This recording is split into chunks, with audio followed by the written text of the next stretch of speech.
अस्सलामुअलैकुम, आप देख रहे हैं सुबह पाकिस्तान। मैं हूं आपकी मेजबान सलमा कौसर और मैं हूं आपके साथ मोहम्मद शुएब। Good morning. बड़ी ठंडी ठंडी सी सुबह का हो रहा है आगाज। कोई पी रहा है चाय, कोई कर रहा है कॉफी से दिन का आगाज। आपने अपनी कॉफी और चाय का मग थामना है और पूरा शो इत्मीनान से बैठकर देखना, जो कि आज हम बात करने वाले हैं। ये जो मौसम ने ली है अंगड़ाई, आखिर हुआ क्या है मौसम को? ये बादल जो आए हैं क्या बिन बुलाए आए हैं, और जो आए हैं क्या बरस कर वापस जाएंगे? कितना बरसेंगे, कहां कहां पर बरसेंगे? आज इस सब की बात प्रोग्राम में सबसे पहले करेंगे। और जब आपने शो का स्टार्ट लिया शेब, तो मुझे ऐसे ना मगरिब से ठंडी ठंडी हवाएं आती हुई महसूस हो रही थी। ठंडी हालांकि मैं एक मशरकी मर्द हूं। मशरकी मर्द होने के बावजूद जो मगरिब वाला सिस्टम दाखिल हो रहा है ना, वो बड़ा कुछ चेंज लेके आने वाला है मौसम में। और मैंने तो सुना है कि इस्लामाबाद, रावलपिंडी में बड़ी डिफरेंट चीजें होने वाली हैं।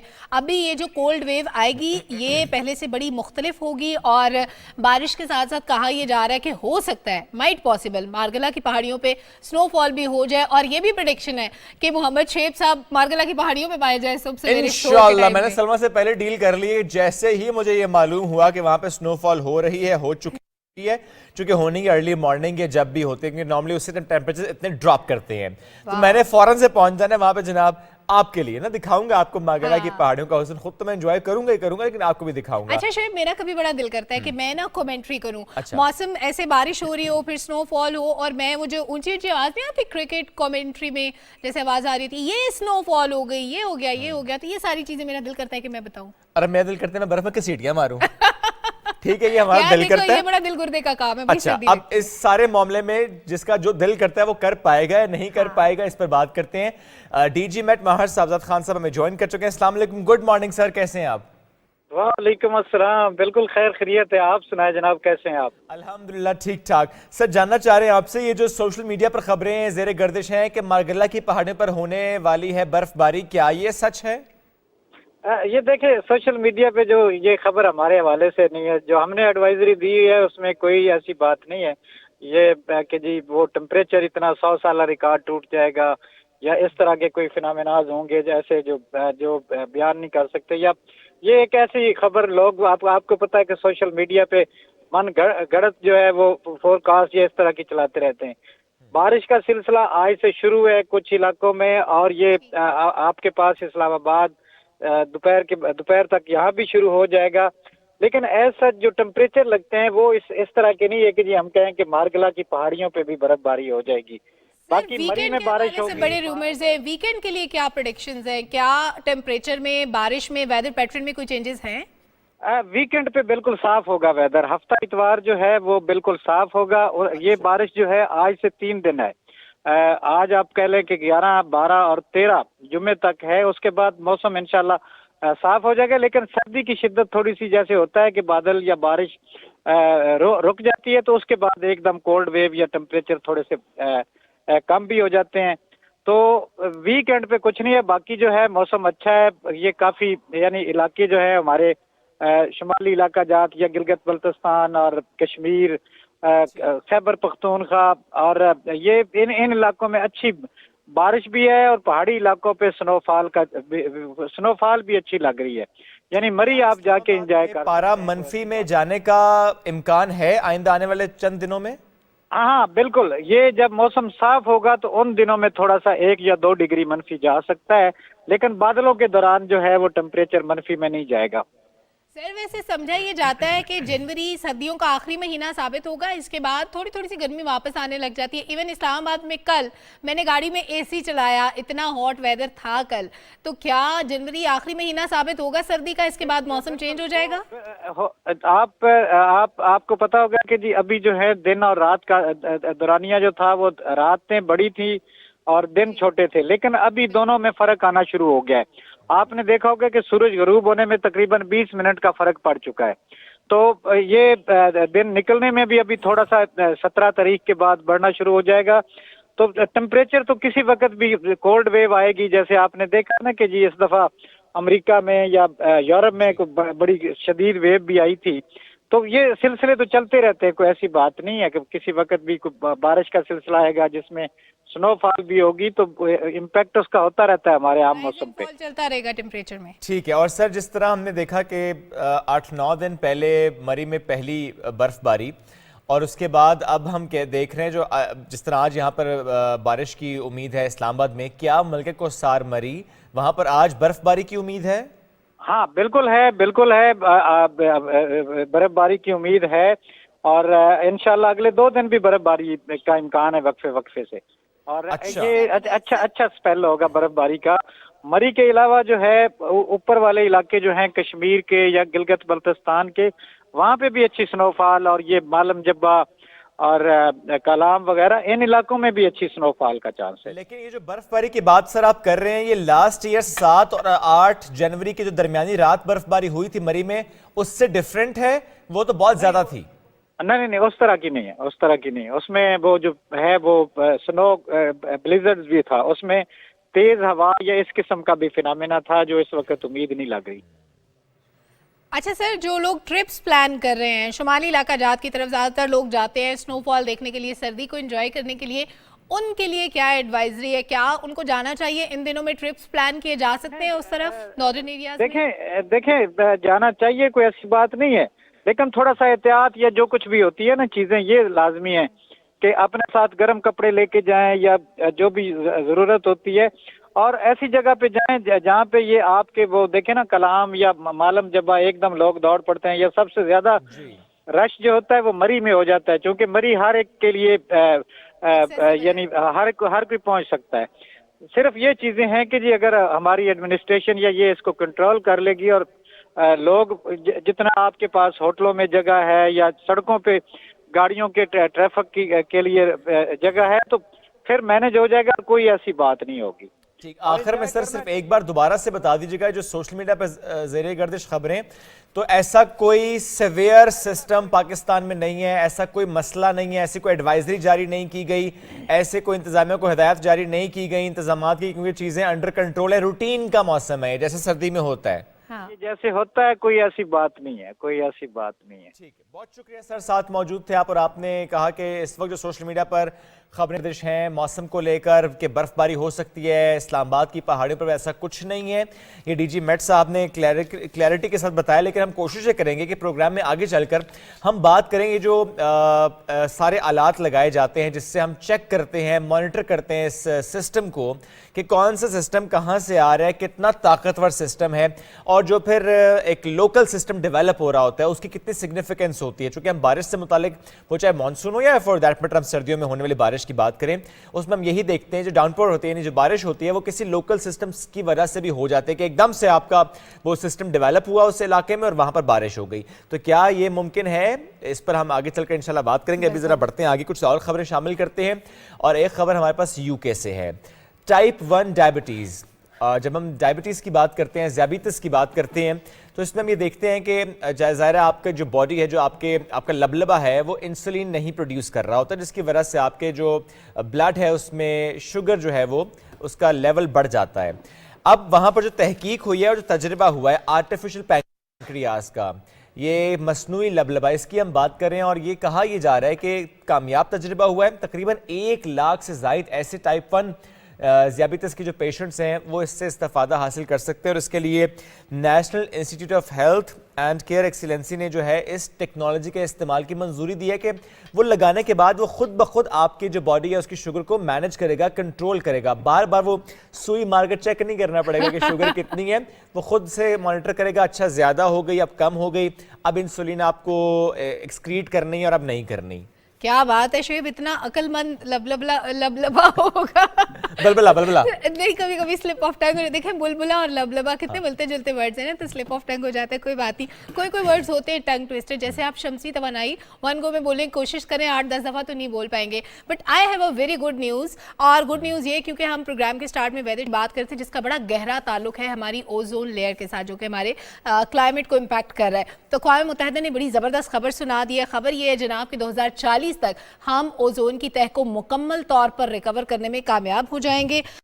اور उन्होंने अपनी रिपोर्ट में ये भी कहा है कि सैयारे को सूरज की खतरनाक शॉओं से तहफ़्फ़ुज़ फराहम करने वाली जो ओज़ोन की तय है ये 4 दहाइयों पर इसका अरसा मुहीत होगा, जिसके बाद ये मुकम्मल होगी। कुतुबैन को छोड़कर दुनिया के दीगर हिस्सों में 2040 तक ये तय मुकम्मल तौर पर ठीक हो जाएगी, जिसके बाद हम क्लाइमेट में कुछ चेंजेस भी देखेंगे। हमारे ये जो मौसम आगे पीछे हो जाते हैं, जैसे सर्दी स्टार्ट होनी होती है, अक्टूबर के बाद मौसम चेंज होना होता है लेकिन नहीं होता, फिर उसके बाद मार्च में चेंजेस आनी होती है लेकिन नहीं होता, डिले होता जाता है। तो ये जो डिलेज हैं, एक तो ये खत्म होंगे, दूसरा है कि डायरेक्टली जो हमें इम्पैक्ट कर रहा है सूरज वो नहीं करेगा, और फिर फ्लड्स जिस रफ्तार से आ रहे हैं ना सिर्फ पाकिस्तान में बल्कि दुनिया के दीगर हिस्सों में भी, कहीं पे बर्फ के तूफान आ रहे हैं, कहीं पे बारिशों से सैलाब आ रहे हैं, जहां गर्मी नहीं थी वहां रिकॉर्ड गर्मी पड़ी, एग्जैक्टली जहां सर्दी नहीं थी वहां रिकॉर्ड सर्दी पड़ी। तो ये सारी चीजें भी बैलेंस हो जाएंगी इसके बाद। बिल्कुल ठीक है। तो आपने फजा की बात की, मैं फजाई मेजबानों की बात करना चाहता हूँ। उससे मुतालिक मेरे पास वो है जनाब जो बरतानवी एयरलाइन है ब्रिटिश एयरवेज, उन्होंने एक नया यूनिफॉर्म मुतारिफ करा दी है और इस नए यूनिफॉर्म को बहुत ज़्यादा सराहा जा रहा है। वाई बिकॉज जो ख़वातीन हैं उनको अलाउ किया गया कि आप हिजाब ले सकते हैं, आप स्कार्फ ले सकते हैं, लिबास का हिस्सा है, आपकी मर्जी, it's your choice, dress is your choice. उसमें अगर आपको स्कार्फ लेना है दैट्स पर्सनल चॉइस। और ये 20 साल बाद अपने यूनिफॉर्म में ब्रिटिश एयरवेज की तरफ से तब्दीली की गई है। और मर्दों के लिए जो नए यूनिफॉर्म है इसमें 3 पीस शामिल किया गया है, ख़वातीन के लिए स्कर्ट, ट्राउज़र, जंप सूट और साथ ही सर कवर करने के लिए, हेड कवर करने के लिए आपको हिजाब की जो है वो ऑप्शन भी दी जा रही है कि आप यूनिफॉर्म के तौर पर इसको इस्तेमाल कर सकते हैं। जो भी एयर होस्टेस वहाँ पर हैं उनको इख्तियार दिया गया है कि अगर आप चाहें तो आप हेड कवर कर सकती हैं, यानी हिजाब ले सकती हैं, आपकी पर्सनल चॉइस है। क्या बात है, आई रियली अप्रिशिएटेड कि ये चॉइस किसी भी खातून के पास होनी चाहिए कि वो जैसा चाहे लिबास पहने, स्कार्फ ले ना ले, क्योंकि मगरिब में हम बड़ी तनकीद देखते हैं हिजाब के मामले पर। एनीवेज हम काफ़ी अवेयरनेस क्रिएट करने में कामयाब भी हुए हैं कि ये सबकी पर्सनल चॉइसेस हैं।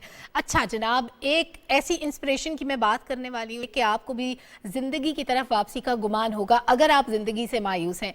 एक बेली डांसर जो पाउल उनका नाम है, उनकी टांगे काम नहीं करती, व्हील चेयर पे हैं, लेकिन क्या खूबसूरत रक्स करते हैं। उन्होंने अपने पैशन को नहीं छोड़ा और 15 साल उनकी उम्र थी जब वो एक हादसे का शिकार हुए, जिसके बाद माजूर हो गए थे वो। लेकिन ना सिर्फ वो व्हील चेयर पे बैले डांसिंग करते हैं बल्कि दूसरे माजूर बैले डांसर्स के हक में आवाज़ भी उठाते हैं। ना सिर्फ अपनी आवाज़ बने बल्कि दूसरों की आवाज़ भी बन रहे हैं। उन्होंने बतौर चाइल्ड डांसर बरतानिया के रॉयल बैले में परफॉर्म भी किया था और अपनी टांगों का मुकम्मल इस्तेमाल खोने के बाद उन्हें लगा कि उनका करियर ख़त्म हो गया है। लेकिन अभी आप साहब विजुअल्स भी देख रहे हैं कि वो व्हील चेयर पर किस कदर खूबसूरत ज़िंदगी से भरपूर डांस करते हुए नज़र आ रहे हैं। और ये ज़िंदगी की अलामत है कि आप किसी भी हाल में हो, आपको जो अल्लाह ताला ने सलाहियत दी है, जो भी आज सुबह मैं जिक्र कर रही थी शेब से कि उमैर नजमी का बड़ा खूबसूरत एक शेर है, एक गज़ल का एक मिसरा बड़ा खूबसूरत मुझे लगता है, दिलो दिमाग ज़रूरी है ज़िंदगी के लिए मगर ये हाथ पाँव इजाफी सहूलियात समझ। तो ये जो हमारे हाथ पाँव ये बड़ी नेमत है जिसको हम रियलाइज़ नहीं कर पाते जब तक हमारे पास होते हैं। बहुत ज़बरदस्त आपने एक कोट किया यहाँ पे सलमा, और वाकई इट्स ऑल अबाउट रियलाइजेशन।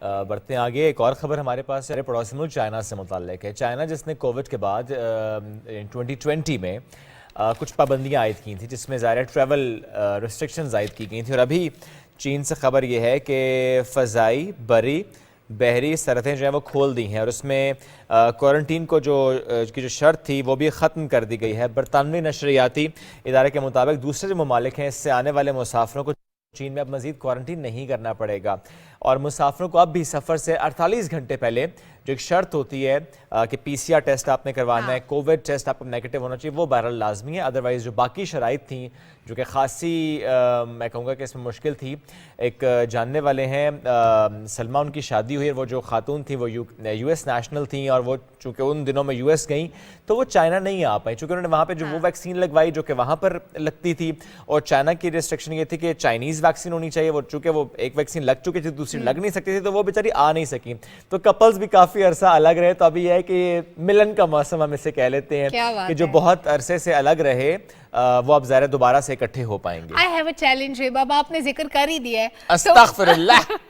देखिए अच्छे मौसम की बातें हो रही है, मिलन की बातें हो रही है, तो मैं ये चाह रही हूँ कि आप भाभी के लिए अच्छा सा गाना गुनगुनाए। आई एम श्योर वो जरूर सुबह सवेरे टीवी लगा के देख रही हूँ। चलें फिर आप यूँ करें, कॉल मिला लें उनको, अगर वो टीवी देख रही हैं मोहतरमा तो मैं गाना गा लूंगा। चलें ये वो ख्वाब खरगोश के मजे ले रही होंगी। हम टीम से कहते हैं कि वो कॉल मिला के चेक करें, इफ शी इज अवेलेबल तो शेब इज हेयर। हम शेब को पकड़ते हैं कि भाई मौसम अच्छा है, अच्छा सा गाना गाओ भाभी के लिए, ताकि हम टीवी के थ्रू जरा देखिए अच्छी अच्छा vibes यूं आ कर रही लेते हैं, जब बगी ना तो फिर हम गाना गा लेंगे उनके लिए, मैं उनको लेकर जाऊंगा कहीं पे, फिर उनके लिए गाना भी गा लूंगा, मैं वीडियो बना के आपसे जरूर शेयर करूंगा, अभी नहीं, अभी हम बिल्कुल ऐसा नहीं कर रहे। अच्छा चले ऐसा नहीं करते, ऐसे करते हैं कोई चाय पानी की बात कर लेते हैं, बड़ा ज़रूरी होता है। सब सवेरे हम तो चाय पी रहे हैं क्योंकि सॉफ्ट ड्रिंक्स का जब भी जिक्र होता है या कोल्ड ड्रिंक्स का जब भी जिक्र होता है तो चाय को हम नज़रअंदाज नहीं करते, क्योंकि सॉफ्ट ड्रिंक्स कोल्ड ड्रिंक्स की अहमियत अपनी जगह, लेकिन चाय हर तरह की ड्रिंक में एक ख़ास मकाम रखती है। और जो लोग चाय नहीं पीते, मैं कहती हूँ वो कुफराने नेमत करते हैं, अल्लाह ताला की बहुत बड़ी ब्लेसिंग है। नहीं नहीं एशिया में, नहीं पाकिस्तान में नहीं सबसे ज़्यादा पी नहीं, जाती है। आई डिसएग्री जी, I disagree. I totally agree. आपको चाय का नशा है, आप उसे जस्टिफाई करने के लिए अगर ये बातें कर रहे हैं तो मैं इससे डिसएग्री करूंगा कि आजकल टिड्डे टिड्डे बच्चे भी आपको चाय पीते नजर आएंगे। देखिए मैं नहीं पीता चाय, तो ये क्या है कप में? तो वैसे रखी हुई आपने यहाँ पे, ये देखें भाई, रोज सुबह सवेरे इतना बड़ा एक मग भरा होता है चाय का, मजबूरी में मोहब्बत से जैसे भी, लेकिन ये चाय जरूर होती है। अच्छा मुझे पर्सनली वैसे कॉफी पसंद है, वो भी आजकल मैं नहीं पीता, मैं पीता हूँ ग्रीन टी, वो भी आपको पता है सुबह आजकल आपका भाई क्या पी के आता है, जिंजर लेमन हनी टी। वाह, लेकिन टी तो होती है ना विदाउट मिल्क, सही भाई। हाँ, टी, अच्छा हाँ ये बात आपने बोला, टी के मकाम को आप नजरअंदाज नहीं कर सकते। अच्छा इस पे हम विद मिल्क और without milk, it's a T and it's very देखिए एक तरफ आप कहते हैं जी कि आपको ना वजन कम करना है, जनरली बात कर रहा हूं, फर्क नहीं पड़ता। नहीं मिल्क टी से वजन बढ़ता है, नहीं नहीं नहीं बिल्कुल बढ़ता है। अगर आप मेरी तरफ पियेंगे ना लेमन जिंजर हनी टी, तो फिर आप मेरी तरफ स्मार्ट रहेंगे। जस्टिफाई करके मैं लेमन जिंजर हनी टी को। देखिए सारे जतन अपनी जगह, आप कोई भी डाइट करें, चाहे आपकी डाइट का हिस्सा जरूर होनी चाहिए, क्योंकि चाय के बगैर ना जिनको कैफीन की आदत हो जाती है, निकोटीन की, कैफीन की, किसी भी चीज की आदत हो जाती है, उसके बगैर नहीं रह सकते। चाय की जब आदत है, देखिए आदत पड़ गई ना, आप बचपन से पीते आ रहे हैं, फिर जब आप एक दिन चाय नहीं पीते, आपके सर में दर्द शुरू हो जाता है, और जैसे ही आप चाय पीते हैं वो दर्द भाग जाता है। दैट मीन्स कि आप इस चाय के बगैर गुजारा नहीं कर सकते। अगर शेप को 3 दिन के लिए चाय बिल्कुल मना कर दी जाए, कहेगा मुझे फर्क नहीं पड़ता, लेकिन शेप को फर्क पड़ेगा। नहीं मैं कैपुचिनो पीऊंगा ना, दादा वो कहते थे सिर्फ कैपुचिनो, स्टार्टेड विद कैपुचिनो। देखिए कॉफ़ी का भी अपना मकाम है, मैं उसको बिल्कुल इग्नोर नहीं करती, लेकिन बहुत सारे लोगों का टेस्ट डेवलप नहीं होता। लेकिन चाय के लिए आपका मेहमान आ जाए ना घर पे और वो कह दे नहीं चाय रहने दे, तो कल उफ ना करें, कोई बात नहीं, आपने ज़बरदस्ती चाय पिलानी है, वरना आपका मेहमान नाराज होकर चला जाएगा कि भाई ज़बरदस्ती चाय नहीं पिलाई, बिठाना तो चाय पिलानी थी। मेहमान यूं भी नाराज हो सकता है अगर आपने चाय उसके मतलब की नहीं पिलाई। फॉर एग्जाम्पल मेरे पेरेंट्स पीते हैं दूध पत्ती, वो बड़ी सिर्फ थोड़ी सी पत्ती होती है, दूध होता है ना। तो जब मेरा रिश्ता लेकर वो गए मेरे ससुराल, तो मेरे ससुराल में ना बहुत स्ट्रांग चाय पी जाती है। बनाई उन्होंने तसल्ली से काट के चाय, जो मेरी अम्मी वापस से कहती है ये चाय थी। मैंने कहा अम्मी चाय तो ऐसी ही होती है, मैं तो जस्टिफाई कर सकता था, लेकिन मैं और क्या कर सकता था, मेरे लिए बड़ी नाजुक सूरत हाल वहां पर हो गई थी। तो ये भी हो जाता है। एनीवे तो चाय की हमने इतनी तमीद बांधी है, चूंकि वाकई ये मौसम है जिसमें चाय ज्यादा पी जाती है। वैसे तो सर्दी गर्मी जो चाय के शौकीन है शदाई, वो नहीं रुकते। आर्ग्यूमेंट कोई भी हो, एट द एंड खवातीन जीत जाती हैं, ये बात आप मान लें। तो एक खातून ने रिपोर्ट बनाई है, आयशा रफीक ने, तो उनकी रिपोर्ट देखते हैं, चाय जो सबकत ले गई है सॉफ्ट ड्रिंक्स पर। चलें जी। वक्त हो ना हो, मौसम हो ना हो, चाय के शौकीन अफराद हमेशा चाय की प्याली के मुंतज़िर रहते हैं। जी हाँ, चाय के दीवानों के लिए चाय का कोई टाइम नहीं होता। जब दिल चाहता है चाय का दौर शुरू हो जाता है। तुलूए आफताब से शुरू होने वाली चाय का सिलसिला रात की तारीकी तक चलता रहता है। दोस्तों का साथ हो या घर में कोई बैठक, शादी की तकरीब हो या कोई ऑफिशियल मीटिंग, हर जगह अपनी धाक बिठा देती है एक गर्मा गर्म चाय की प्याली। चाय के चाहने वाले दुनिया भर में मौजूद हैं। मुख्तलिफ मुल्कों में मुख्तलिफ तरीक़ों से चाय पी जाती है। मगरबी ममालिक में चाय में दूध का इस्तेमाल कम है, लेकिन जनूबी एशिया ख़ास कर पाकिस्तान में दूध पत्ती और कड़क चाय की बड़ी मांग है। जदीद दौर में चाय ने कई रूप धार लिए हैं, जिनका जायका भी अलग अलग है। किसी को चाय में कॉफ़ी डालना अच्छा लगता है, तो किसी को इलायची, अदरक और दार चीनी वाली चाय पसंद है। कोई कश्मीरी चाय का दीवाना है। यही नहीं, अब तो कोयला चाय और मटका चाय ने भी खूब एंट्री दे दी है। लेकिन खैबर पख्तूनख्वा और बलूचिस्तान में सब्ज़ चाय ज़्यादा मकबूल है। दोस्त ही नहीं, रवायती हरीफ भी पाकिस्तानी चाय के गर्विदा हैं। भारतीय पायलट अभिनंदन को तो आज तक पाकिस्तानी चाय का जायका याद होगा। I hope you like the tea. The tea is fantastic. Thank you. नाम अलग हो, अक़साम और जायका अलग हो, लेकिन चाय के चाहने वालों के लिए चाय की चाह एक जैसी है। सर्द मौसम हो, उस पर हसीन नज़ारा हो, और संग चाय का कप हो जो सिर्फ हमारा हो। वक्त हो ना हो, मौसम हो ना हो, चाय के शौकीन अफराद हमेशा चाय की प्याली के मुंतज़िर रहते हैं। जी हाँ, चाय के दीवानों के लिए चाय का कोई टाइम नहीं होता। जब दिल चाहता है चाय का दौर शुरू हो जाता है। तुलुए आफताब से शुरू होने वाली चाय का सिलसिला रात की तारीकी तक चलता रहता है। दोस्तों का साथ हो या घर में कोई बैठक, शादी की तकरीब हो या कोई चलें जी, ये तो बात हुई चाय की। वैसे चाय से मुतालिक ये भी कहा जाता है कि चाय खाने के बाद तो फर्ज हो जाती है, हाँ। और अगर खाने में चावल हो तो उसका अलहदा सवाब है। डबल फर्ज हो जाती है। ठीक है, फर्ज हो जाती है। अपने चाय के कप उठाएं और चलते हैं गिलगित। नहीं, हम ब्रेक ले रहे हैं, फिर गिलगित लेकर जाएंगे आपको। ब्रेक लेते हैं, वापस आते हैं, साथ रहिए।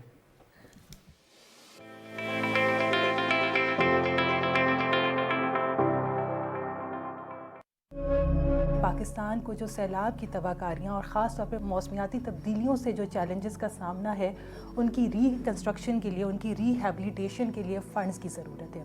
मुश्तरका तौर पर पाकिस्तान के लिए इमदादी पैकेज का ऐलान किया गया है। उम्मीद करते हैं कि ये जो पैकेज आएगा, जो फ़ंड्स दिए जाएंगे, ये मुतासरीन की बहाली के लिए, क्योंकि अब सर्दियों का मौसम है, हम देखते हैं कि सैलाब मुतासरीन खुले आसमान तले मेक शिफ्ट अरेंजमेंट्स में जो है वो रहने पर मजबूर हैं। और बतौर पाकिस्तानी ये हम सब की ज़िम्मेदारी है कि हम आगे बढ़कर जो मौसमियाती चैलेंजेस से अफेक्टेड लोग हैं, हम आगे बढ़ें और उनकी मदद करें। जिस कौम के नौजवान ज़िम्मेदार होते हैं, वो कौम के आगे जाके कायद बनते हैं, और कायद बनने के लिए हमें इनकी ज़हनी तरबियत करनी होगी। क्यों कि इंटरनेट का गलत इस्तेमाल मुआशरे में बड़ी तेज़ी से फैल रहा है। उसको रोकने के लिए जहाँ मुआशरे में जो ज़िम्मेदार हैं, वालिदैन हैं पहले, सबसे पहले, उसके बाद उसातिज़ा हैं, या जो भी मुआशरे के लोग कम्युनिटी है, उसको चाहिए कि इसके इस्तेमाल करने वालों के लिए तरबियती सेमिनार और प्रोग्राम का इनेकाद करें और उनको डराएं इस चीज़ से कि ये दुनिया में भी आपके लिए नुकसानदेह है और आखिरत में भी आपके लिए नुकसानदेह है। क्योंकि ये कौम हमारी जो इस वक्त नौजवान हैं, ये हमारा बहुत बड़ा असासा है। इनकी तरफ तवज्जो देना ये हमारी बहुत बड़ी जिम्मेदारी है।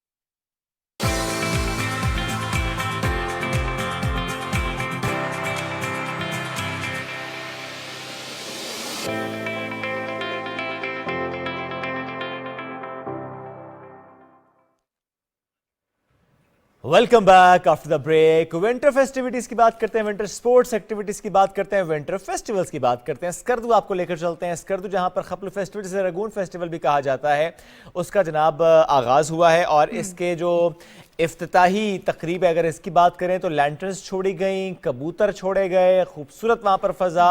तो विंटर फेस्टिवल्स या विंटर अगर हम स्पोर्ट्स की बात करें, एक्टिविटीज की बात करें, वैसे आजकल बहुत वीडियोस आ रही हैं, 5-5, 6-6 साल की बच्चियां वहां पर स्केटिंग कर रही हैं। इट्स ब्यूटीफुल, टैलेंटेड बच्चियां। वो विल ट्राई कि हम कभी बच्चों को बुलाएं भी कि सीखा कैसे हम कोशिश करेंगे। अभी हमारे पास कासिम नसीम की एक बड़ी खूबसूरत सी, बड़ी कलरफुल सी रिपोर्ट है, अपने व्यूअर्स को दिखाते हैं।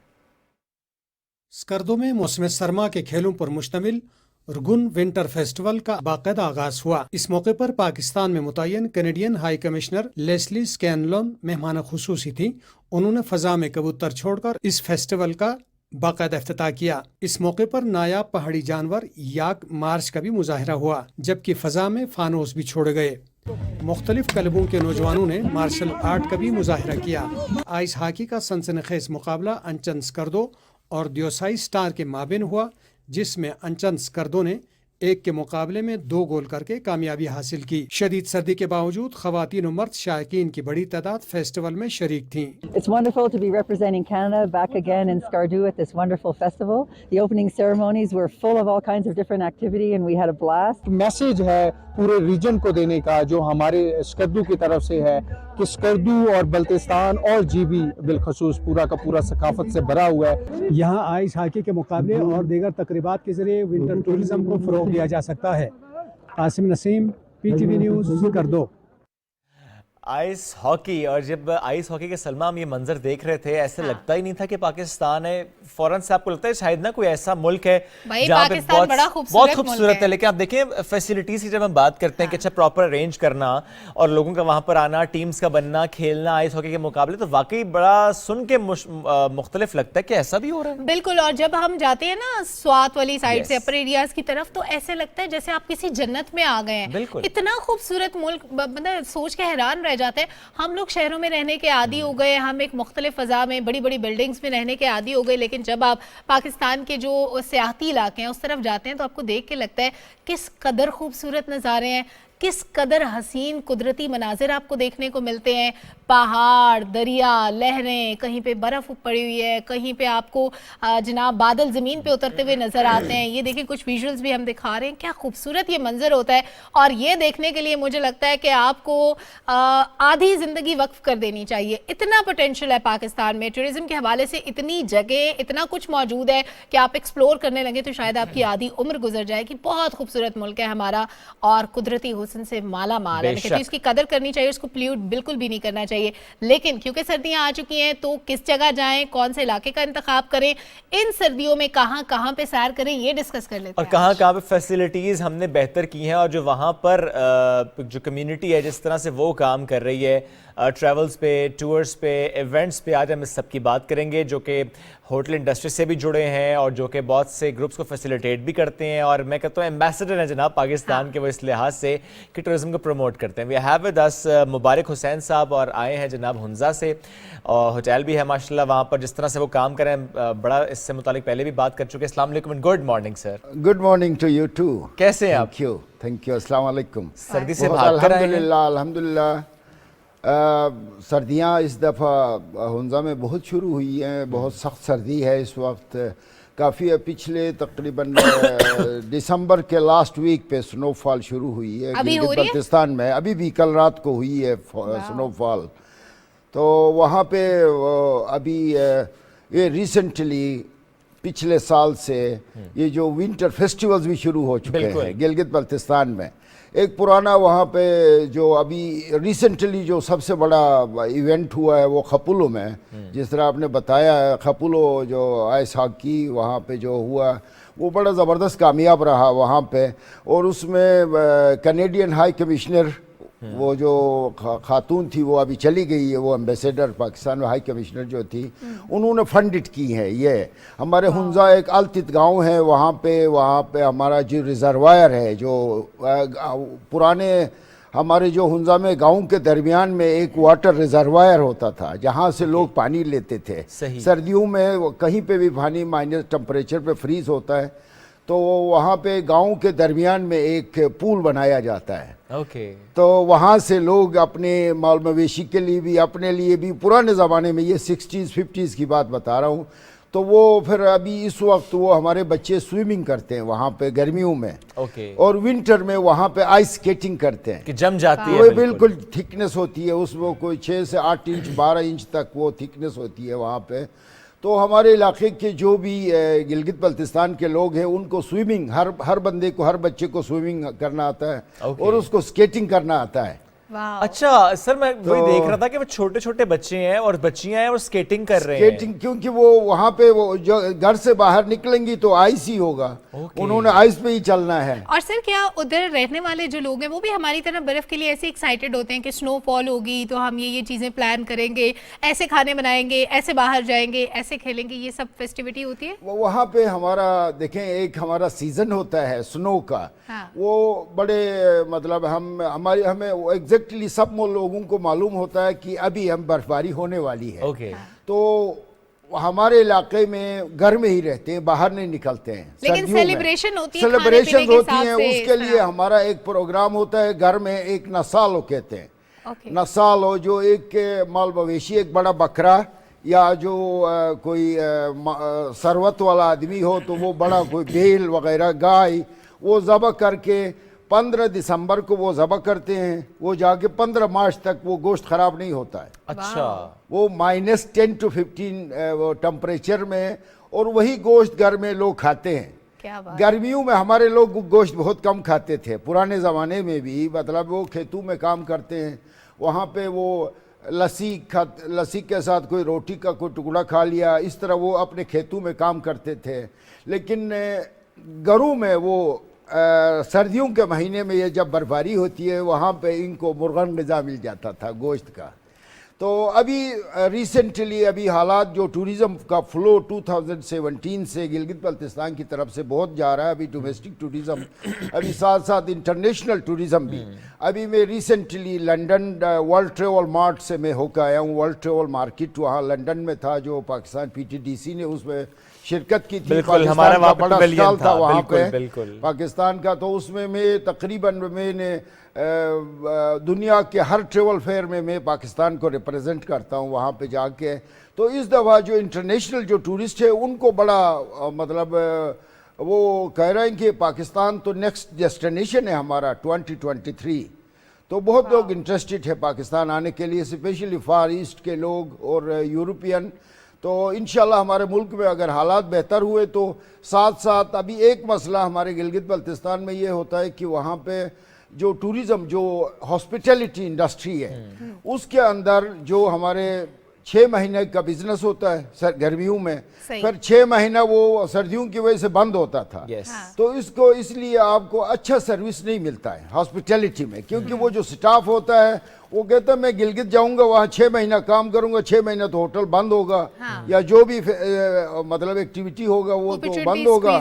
تو اس لیے وہاں پہ ابھی یہ جو نیا ٹرینڈ آیا ہے ونٹر ٹورزم کا، ونٹر ٹورزم بہت زیادہ مطلب امپورٹنٹ ہے. اور یعنی کہ اب سارے ہوٹلز کھلے ہوئے ہیں، مطلب چند ایک کے سارے تو نہیں، 50% ہوٹل ابھی کھلے ہیں. یعنی آہستہ آہستہ اس کا مطلب سر یہ ہوا کہ ونٹرز میں اب آگے بھی ہم ہوٹلز کو کھلا دیکھ رہے ہیں. اس کا مطلب ہے کہ اب جو پہلے 6 مہینے کام کر کے 6 مہینے آرام کرتا وہ اب دوسرے 6 مہینے بھی کام کر رہے ہیں انشاءاللہ. ابھی یہ جو عطابات پہ ابھی ہمارا آئس ہاکی ہے، عطابات لیک جو ہے وہ ابھی فروزن ہوا ہے، اس پہ گورنمنٹ کی طرف سے. اور یہ پہلی بار وہاں پہ آئس ہاکی ہوگی؟ پہلے بھی ہوا ہے، پھر درمیان میں بند کرایا تھا، پھر اس دفعہ پھر شروع کیا وہاں پہ. تو وہاں پہ ایک پاور ہاؤس بن رہا ہے. وہاں بجلی کا فقدان ہے گلگت بلتستان میں، تقریباً کوئی 18 گھنٹہ 20 گھنٹہ لوڈ شیڈنگ ہوتی ہے. تو 2-3 گھنٹے کے لیے بجلی آتی ہے تو اس میں تو آپ ہیٹنگ وغیرہ نہیں کر سکتے وہاں پہ. تو امید ہے کہ یہ عطابات جھیل پہ کوئی 52 میگا واٹ کا کوئی پاور ہاؤس لگ رہا ہے. تو جب وہ بجلی کا وہ مطلب ہوگی، وہاں بجلی ہوگی تو وہ ہوٹلز بھی چلیں گے، ونٹر ٹورزم بھی ہوگا، یہ ساری چیزیں وہاں پہ ہوگی. اچھا مبارک صاحب، آپ تو خود بھی ہاسپٹیلٹی انڈسٹری سے وابستہ ہیں، تو آپ زیادہ ڈیپلی چیزوں کو کینلی دیکھتے بھی ہیں، سمجھتے بھی ہیں.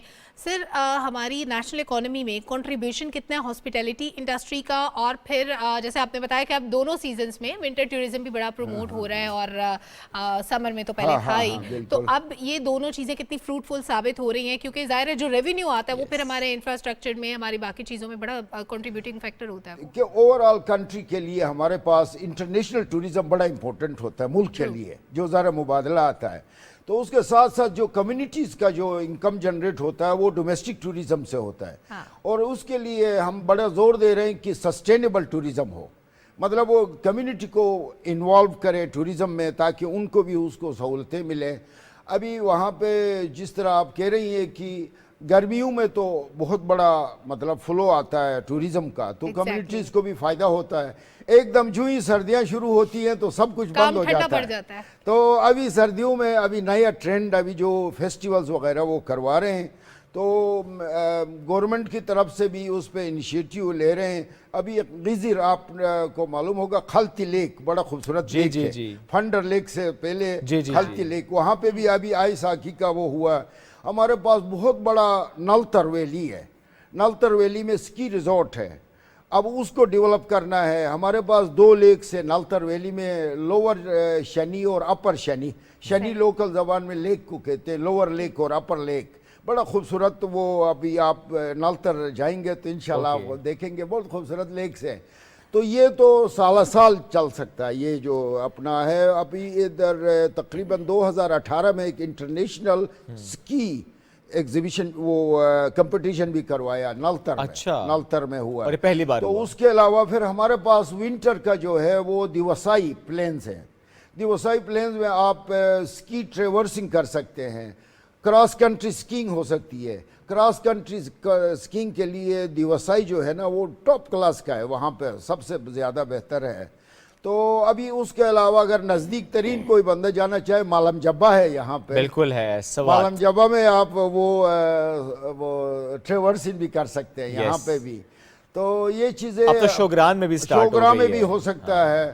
اب یہ چیز ابھی وہ لیک سیف الملوک کو اگر آپ آرگنائز کر کے اس کو ہاکی کے لیے گراؤنڈ بنایا جائے تو بڑا بہترین قسم کا کمپٹیشن ہو سکتا ہے وہاں پہ. مبارک صاحب, جو لوگ شوق نہیں رکھتے ٹورزم کا, گھومنے پھرنے کا, ان کے لیے ایسی کون سی جگہ جدھر جائیں تو ان کے اندر شوق پیدا ہو جائے کہ بھائی گھومنا پھرنا چاہیے, اللہ کی زمین بڑی خوبصورت ہے. میں ہنزا کا رہنے والا ہوں, لوگ کہیں گے پھر ہنزا جو ہے وہ ایک ایرک شپٹن نے اپنے کتاب میں لکھا تھا, the Hunza is Shangri-La, the most peaceful place on earth. It is.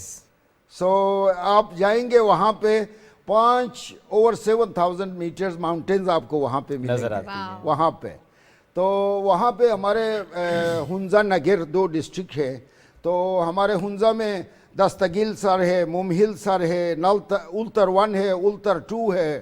ہمارے ہنزا میں نگر میں راکاپوشی ہے, دیران پیک ہے, وہاں پہ اپنا سپینٹک پیک ہے, گولڈن پیک ہے. اور اس میں بھی سر اگر آپ ضرور لوگوں سے کہیں نا کہ صرف ایک بار خزاں کا موسم جس نے دیکھ لیا نگر کا, وہ کسی اور نگری جائے گا نہیں. ہاں جائے گا, وہ اسی نگر آئے گا. بالکل. کہ اتنا خوبصورت آٹم ہے وہاں کا, اتنا خوبصورت آٹم ہے کہ آپ کہتے ہیں کہ باقی سارے سیزنز چھوڑ دو, آٹم یہاں پہ گزارنا ہے.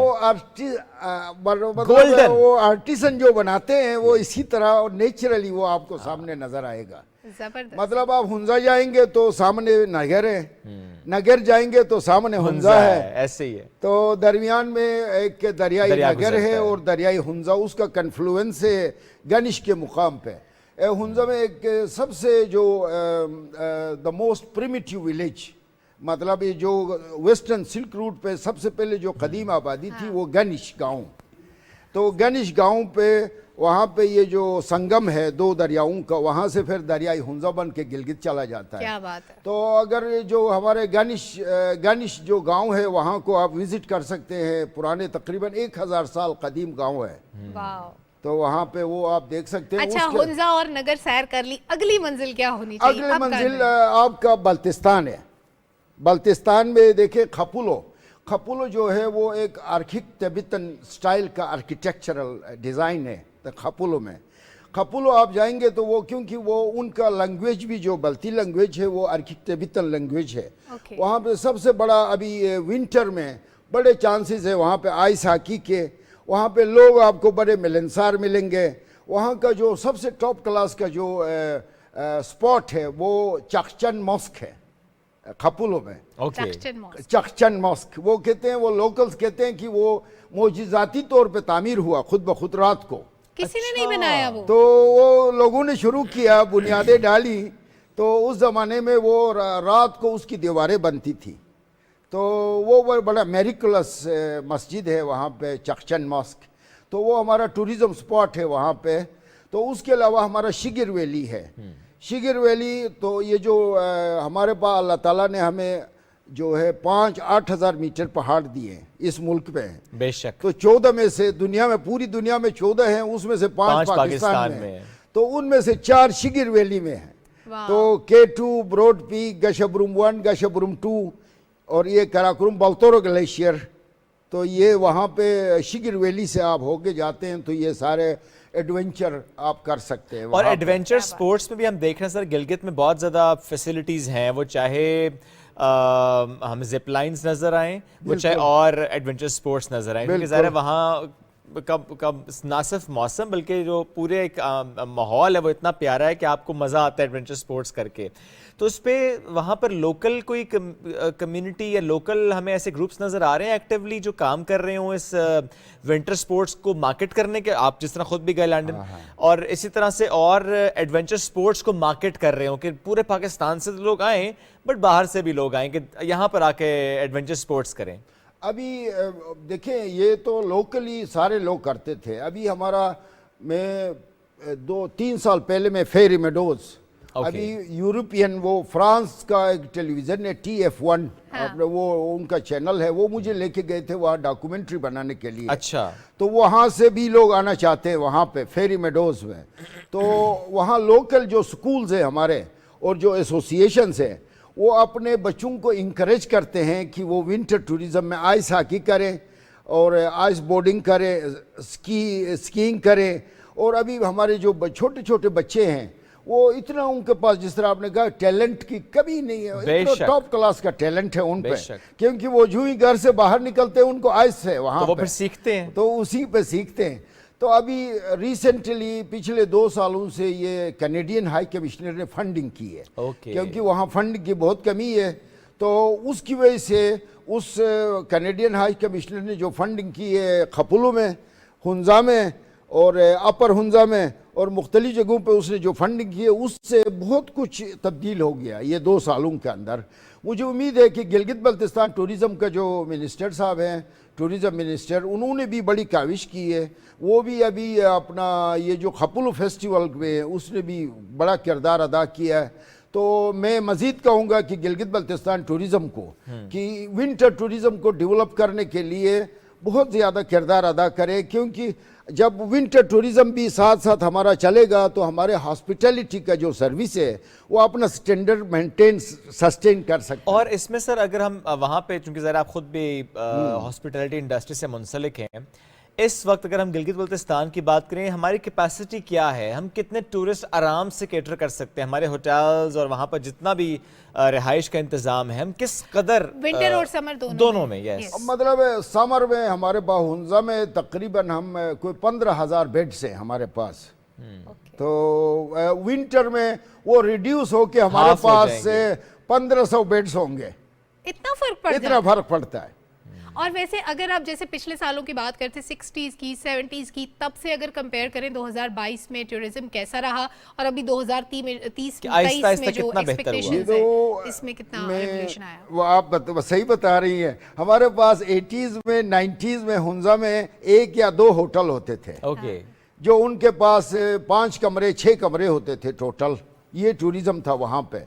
सिंस 1986 जब फॉरेनर्स को अलाउ किया गया, पहले ये पासो हमारा एक इलाका है, पासो अपर हुंजा में, वहाँ से आगे फॉरेनर जा नहीं सकता था। तो पहली मरतबा उनको इजाज़त मिली है 1986 में कि वो खुंजराब तक फॉरेन टूरिस्ट जा सकता है। तो उसके बाद लोगों ने फिर होटल, छोटे छोटे होटल बनाने शुरू कर दिए।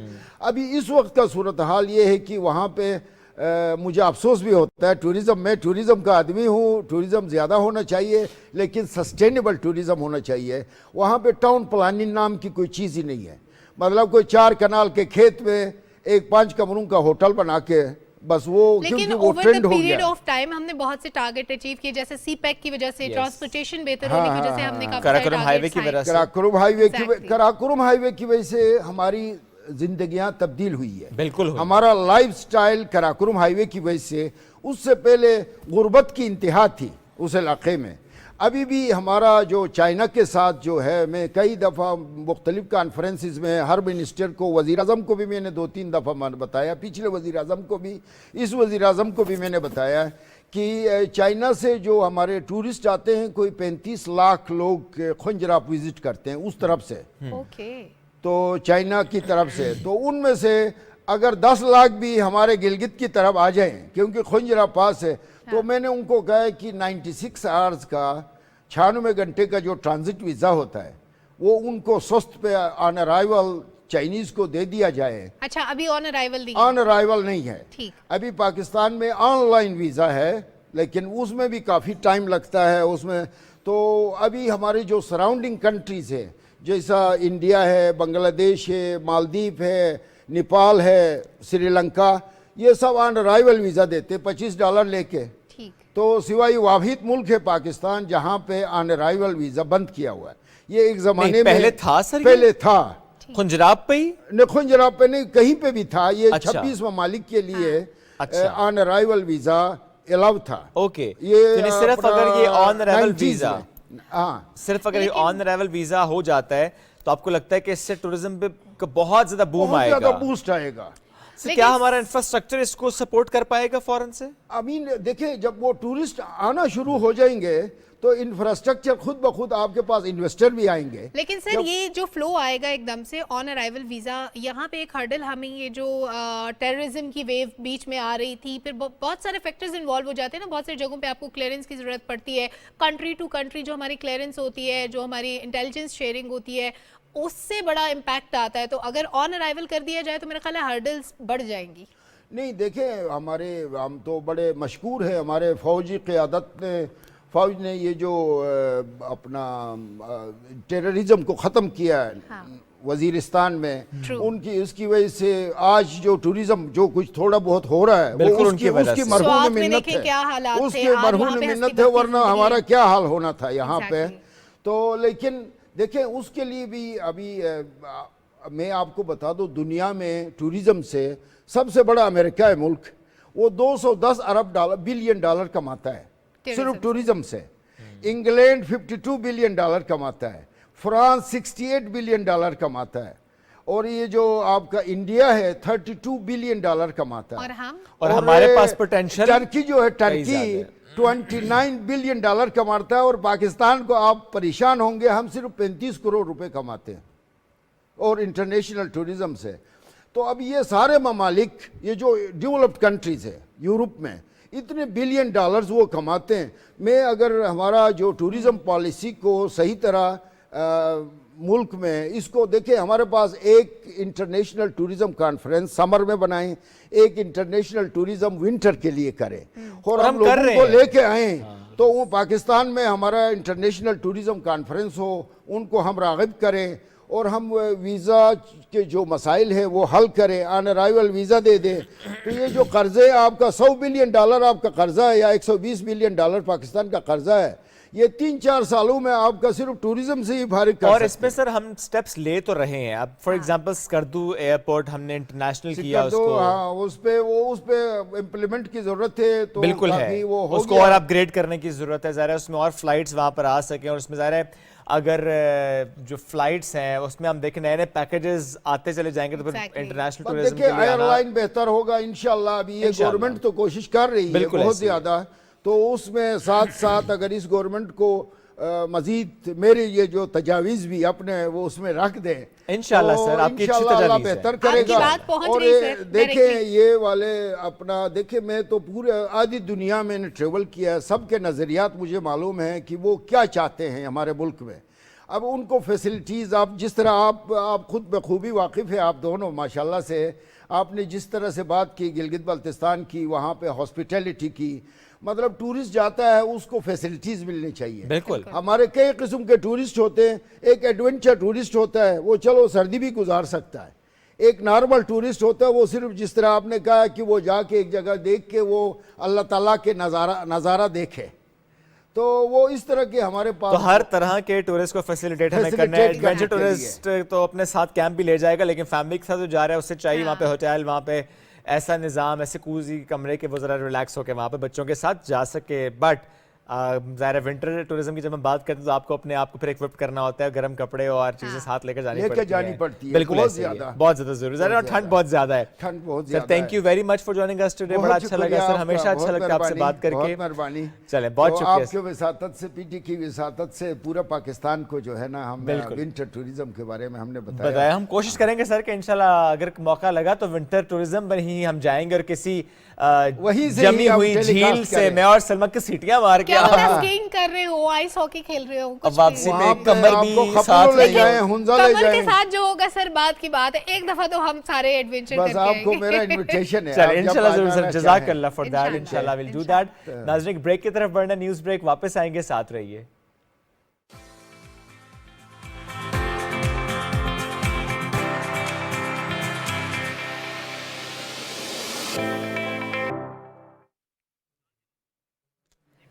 वेलकम बैक नाजरीन।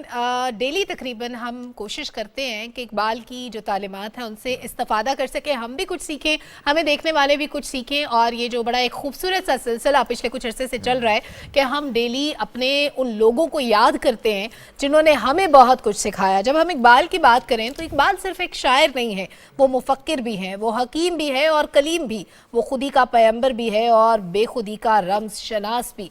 इकबाल शायरी की बात करें अगर इकबाल की शायरी के हवाले से तो हर दौर के इंसानों की रहनुमाई इस शायरी के अंदर मौजूद है।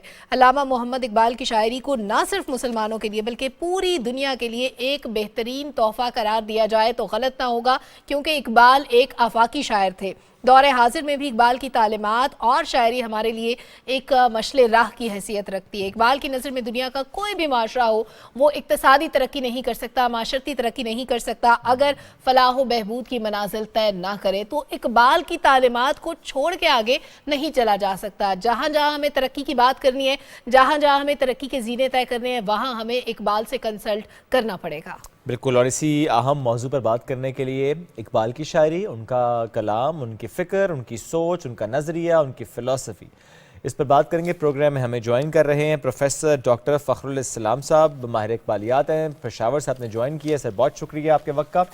सर सबसे पहले आपसे जानना चाहते हैं कि माजरत के साथ, इकबाल का मौशी नज़रिया क्या था? जी बिस्मिल्लाहिर्रहमानिर्रहीम। पाकिस्तान टेलीविज़न का बहुत शुक्रिया कि उन्होंने ये सिलसिला शुरू कर रखा है। मैं इसको इकबाल फ़हमी का सिलसिला कहूँगा, और ये इसलिए ज़रूरी है कि नई नस्ल को भी और पुरानी नस्ल दोनों को इस बात की ज़रूरत है कि नई नस्ल को तो इकबाल की तालीमात का इल्म हो और पुरानी नस्ल जो है वो इसकी तजदीद कर ले और इसका इयादा हो जो इकबाल ने फरमाया है। मैं आप लोगों के तारुफ़ी बात से आगाज़ करूँगा कि अल्लामा इकबाल की शख्सियत कसीरुल जहती शख्सियत थी, मल्टी डायमेंशनल पर्सनैलिटी थी इकबाल की। यानी वो सिर्फ शायर नहीं थे, अगरचे शायर होने का जो उनकी शोहरत है ये सब पे जो है हावी है, लेकिन इसके साथ साथ वो शायर होने के साथ साथ वो फ़लसफ़ी थे, उस्ताद थे। उन्होंने पढ़ाया 3 इदारों में पढ़ाया, लंदन यूनिवर्सिटी में, गवर्नमेंट कॉलेज लाहौर में और ओरिएंटल कॉलेज पंजाब यूनिवर्सिटी में। इस तरह वो वकील भी थे, क्योंकि जब वो लंदन गए थे तो उन्होंने इंग्लिस्तान में 2 किस्म की तालीम हासिल की। एक तो ट्रिनिटी कॉलेज कैम्ब्रिज यूनिवर्सिटी में उन्होंने फ़िलासफ़ी की तालीम हासिल की, और उस दौरान लिंकन इन में, जो कि लॉ का बहुत बड़ा इदारा है जहाँ से कायद आज़म मोहम्मद अली जिन्ना ने भी तालीम हासिल की, उससे उन्होंने बैरिस्ट्रेट की डिग्री हासिल कर ली। और फिर वो यूरोप के दूसरे मुल्क जर्मनी चले गए और म्यूनिख से आपने पीएचडी की। तो आप उस्ताद भी थे, वकील भी थे, सियासतदान भी थे। जब वो तशरीफ़ लाए इंडिया, उस वक्त ये अनडिवाइडेड इंडिया थी, पाकिस्तान नहीं बना था, तो आप पंजाब असम्बली के रुकन मुंतखब हो गए। उस हैसियत से भी उन्होंने काम किया, और उसके बाद जो है वो एक पॉलिटिकल फ़िलासफ़र रहे, ऑल इंडिया मुस्लिम लीग के से वाबस्ता रहे और उसके फ़िक्री रहनुमा बने। और जैसे कि मालूम है कि आपने 30 दिसंबर 1930 को इलाहाबाद में जो खुतबा दिया, वो दरअसल पाकिस्तान के हसूल के लिए एक चार्टर की हैसियत रखता है वो खुतबा। तो ये तमाम हैसियतें जो है इसमें हमारे लिए एक मशाल राह, हमारे लिए एक रास्ता मौजूद है नई नस्ल के लिए और हम सब के लिए कि हम उनसे इस्तिफादा करें। इकबाल का एक मसला ये भी है कि इकबाल की ज़्यादातर शायरी जो है वो फ़ारसी ज़ुबान में है, उर्दू में भी है, लेकिन अगर दोनों का मुआज़ना किया जाए तो फ़ारसी में ज़्यादा है। चूँकि फ़ारसी ज़ुबान जो है उस पर اس وقت ہمارے ہاں بہت زیادہ اس کے سیکھنے کی کوشش نہیں ہو رہی، تو ہم اس سے محروم رہتے. لیکن خوش قسمتی کی بات یہ ہے کہ ہمارے بعض دانشوروں نے، اور خاص طور پہ اقبال اکیڈمی لاہور میں جو قائم ہے اس نے، جس کا میں بورڈ آف گورنر کا ایک عرصے کے لیے ممبر بھی رہا، اور میں نے قریب سے دیکھا کہ انہوں نے اس فارسی کلام کا بھی ترجمہ کیا ہے اردو میں. اور میں آپ کو پشاور سے یہ بتاتے ہوئے مجھے فخر محسوس ہو رہا ہے کہ علامہ اقبال کا جتنا کلام ہے، جتنی کتابیں ہیں، چاہے وہ شاعری کی ہے فارسی یا اردو میں، اور چاہے وہ نثر کی کتابیں، سب کے پشتو زبان میں بھی ترجمہ ہو چکا ہے. تو الحمدللہ وہ جو کہا جاتا ہے کہ اقبال کی جو فارسی شاعری ہے اس کی تفہیم نہیں ہے، تو اب یہ مشکل نہیں رہی، اس کے بھی ترجمے آ چکے ہیں. تو یہ ہے اقبال کی شخصیت کا ایک مختصر تعارف. جیسے کہ میں نے ابتدا میں کہا کہ اس کی اتنی جہتیں ہیں، اتنے فیسز ہیں ماشاءاللہ، کہ ان میں سے ہر ایک کو جب ہم دیکھتے ہیں تو اس سے ہم زندگی کے لیے اس میں سے ایک رہنمائی حاصل کر سکتے ہیں. آپ نے اقبال کی شاعری کا ایک خاص جو ہے وہ نکتہ بتایا، معاشی نظریات. میں سچی بات تو یہ ہے، حقیقت ہے کہ میں معیشت کا ماہر تو نہیں ہوں، میں ایک سوشل سائنٹسٹ آپ کہہ سکتے ہیں، سوشل سائنسز کا استاد. لیکن میں آپ کو یہ بتا سکتا ہوں کہ علامہ اقبال کی شاعری کے اندر تصورات، جن میں سے معاشی تصور بھی ایک ہے، لیکن اقبال کی شاعری جو ہے وہ اس لیے پاپولر ہو گئی ہے اردو ادب میں، اور ہر جگہ اس کو ایک استعارے کے طور پہ، ایک ریفرنس کے طور پہ استعمال کیا جاتا ہے کہ اس میں کچھ تصورات تھے. ایک ان میں ربط ملت اور امت کا تصور تھا کہ جی اقبال جو ہے وہ مسلمانوں کو کسی ایک خطے ارضی میں کنفائنڈ اور محدود نہیں سمجھتے تھے، بلکہ وہ ان کو ایک بہت بڑی امت کا حصہ سمجھتے تھے. اور جیسا ان کا شعر ہے کہ فرد قائم مرد رفت ملت سے ہے تنہا کچھ نہیں، موج ہے دریا میں اور بیرونی دریا کچھ نہیں، کہ ایک انڈیویجول جو ہے وہ دراصل امت کا، جس کو انہوں نے دریا سے جو ہے تشبیہ دی، اور ایک انڈیویجول کو موج سے اور قطرے سے. تو ایک قطرہ جب دریا سے جدا ہوتا ہے تو اس کی حیثیت نہیں ہوتی، جب یہ دریا کا حصہ ہو تو اس کی اہمیت بڑھ جاتی ہے. اس طرح آپ نے مسلمانوں کو یہ بھی تعلیم دی کہ ایک ہو مسلم حرم کی پاسبانی کے لیے، نیل کے ساحل سے لے کر تا بخا کے کاشغر. اور انہوں نے دنیا کو یہ بھی بتلایا کہ یہ جو امت مسلمہ ہے اس کی ترکیب مختلف ہے. اس کی ڈیفینیشن، اگر آپ نیشن ہوڈ کی ڈیفینیشن سے اس کو دیکھتے ہیں تو شاید آپ غلطی پہ ہوں گے. اپنی ملت پر قیاس اقوام مغرب نہ کر، خاص ہے ترکیب میں قوم رسول ہاشمی. تو یہ وہ تصورات ہیں مختلف جو کہ آگے آپ کے سوالات کے جوابات میں میں انشاءاللہ عرض کروں گا. ڈاکٹر صاحب، آپ نے بڑی تفصیل سے، بڑی خوبصورتی سے اقبال کی شخصیت کے بارے میں بتایا سیگمنٹ کے آغاز میں. اقبال نے بڑی کم عمر میں شاعری کا آغاز کر دیا تھا، اور جو ہمیں کتابوں سے جو پتہ چلتا ہے کہ جب 17 سال ان کی عمر تھی، ایک محفل میں انہوں نے نالہ یتیم، ایک ایسی نظم پڑھی جو اپنے سوز و گداز کے حساب سے اتنی منفرد تھی کہ پیسوں کی بارش ہونے لگی، یتیموں کے لیے امداد جمع ہونے لگی. اتنی پراثر نظمیں اس زمانے میں، اس عمر میں وہ لکھا کرتے تھے. پھر انجمن کے جتنے جلسے ہوتے تھے وہ اقبال کی نظموں کے بغیر ادھورے تصور ہوتے تھے. وہاں ضرور اگر ہم شمع و شاعر کا ذکر کریں، خضر راہ کا ذکر کریں، طلوع اسلام کا ذکر کریں، تو اس بارے میں تھوڑا سا بتائیے گا کہ اتنی ارلی ایج میں اتنا شعور آ جانا، اور پھر وہ شعور ایسے روشنی کی طرح دنیا میں پھیلا کہ آج مغرب کی بات کریں، مشرق کی بات کریں، تاشقند و بخارا کی بات کریں، ایران کی بات کریں، کہیں کبھی ہم ذکر کرتے ہیں، ہمیں اقبال کے افکار ہر جگہ پہ نمایاں نظر آتے ہیں. جی درست فرمایا آپ نے. دیکھیں اللہ تعالیٰ جس شخصیت سے کام لیتا ہے تو اس کی کم عمر میں زیادہ کارہائے نما وہ سر انجام دیتا ہے۔ علامہ اقبال کی کل عمر 61 سال تھی، یہ اتنی زیادہ عمر نہیں تھی، لیکن جیسے آپ نے کہا کہ آغاز عمر میں اللہ تعالیٰ نے اس کو اتنا جینیس بنایا تھا۔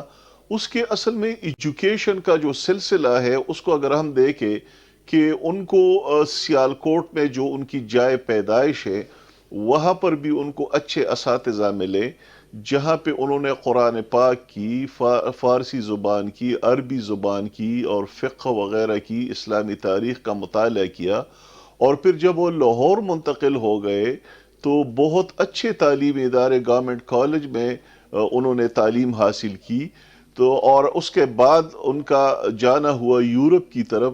آپ دیکھیں کہ یورپ میں ان کو اچھے اساتذہ ملے۔ یہ بھی ہمارے لیے ایک سبق ہے کہ اگر اچھے اساتذہ میسر ہو نئی نسل کو تو وہ ایک عام بندے کو ایک سٹیٹس مین کی صورت میں دنیا کے سامنے لا سکتا ہے۔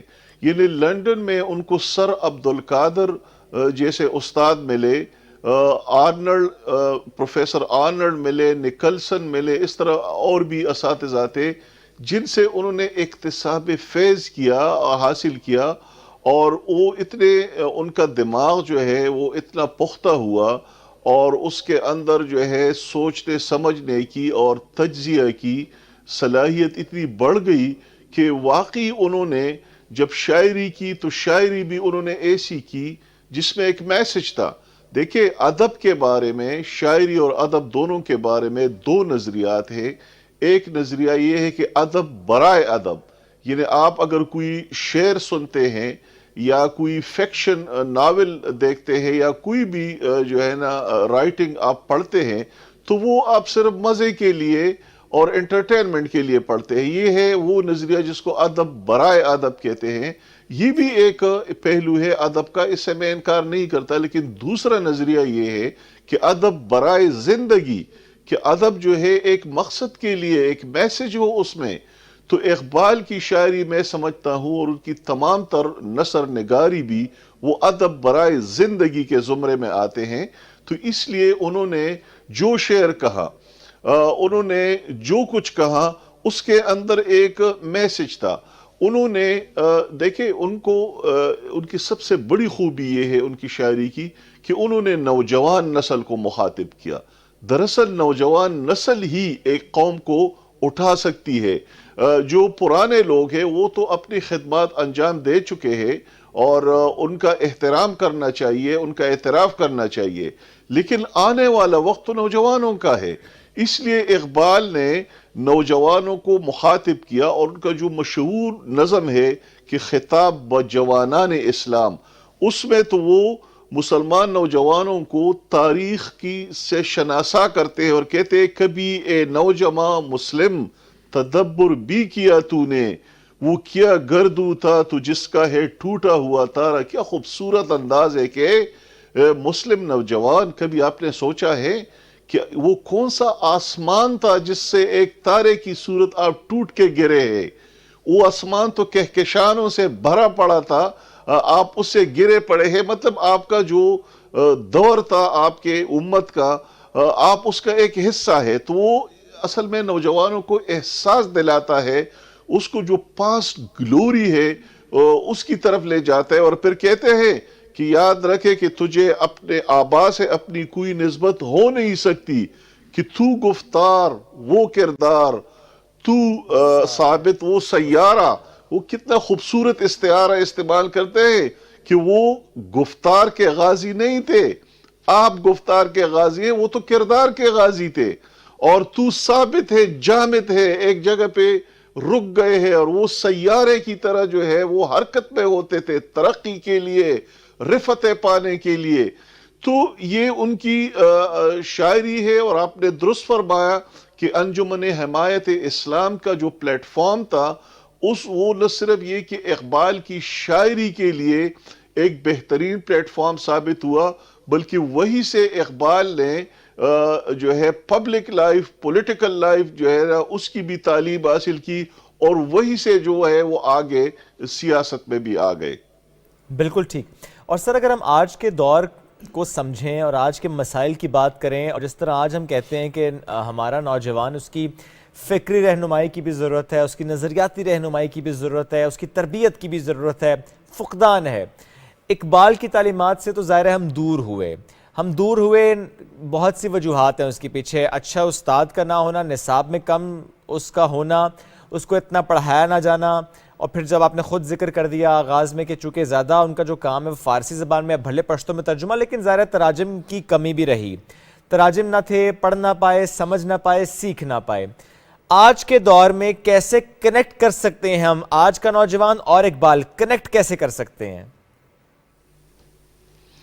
جی, اس کے لیے تو سچی بات یہ ہے کہ یہ چھوٹا سا سوال, لیکن اس کے اندر ایک دنیا پڑی ہوئی ہے, اور اس کے اندر اتنے جہتے ہیں اور ڈائمنشنز ہیں اس سوال کے, اور بہت اہم سوال ہے کہ تفہیم اقبال کو سمجھنا.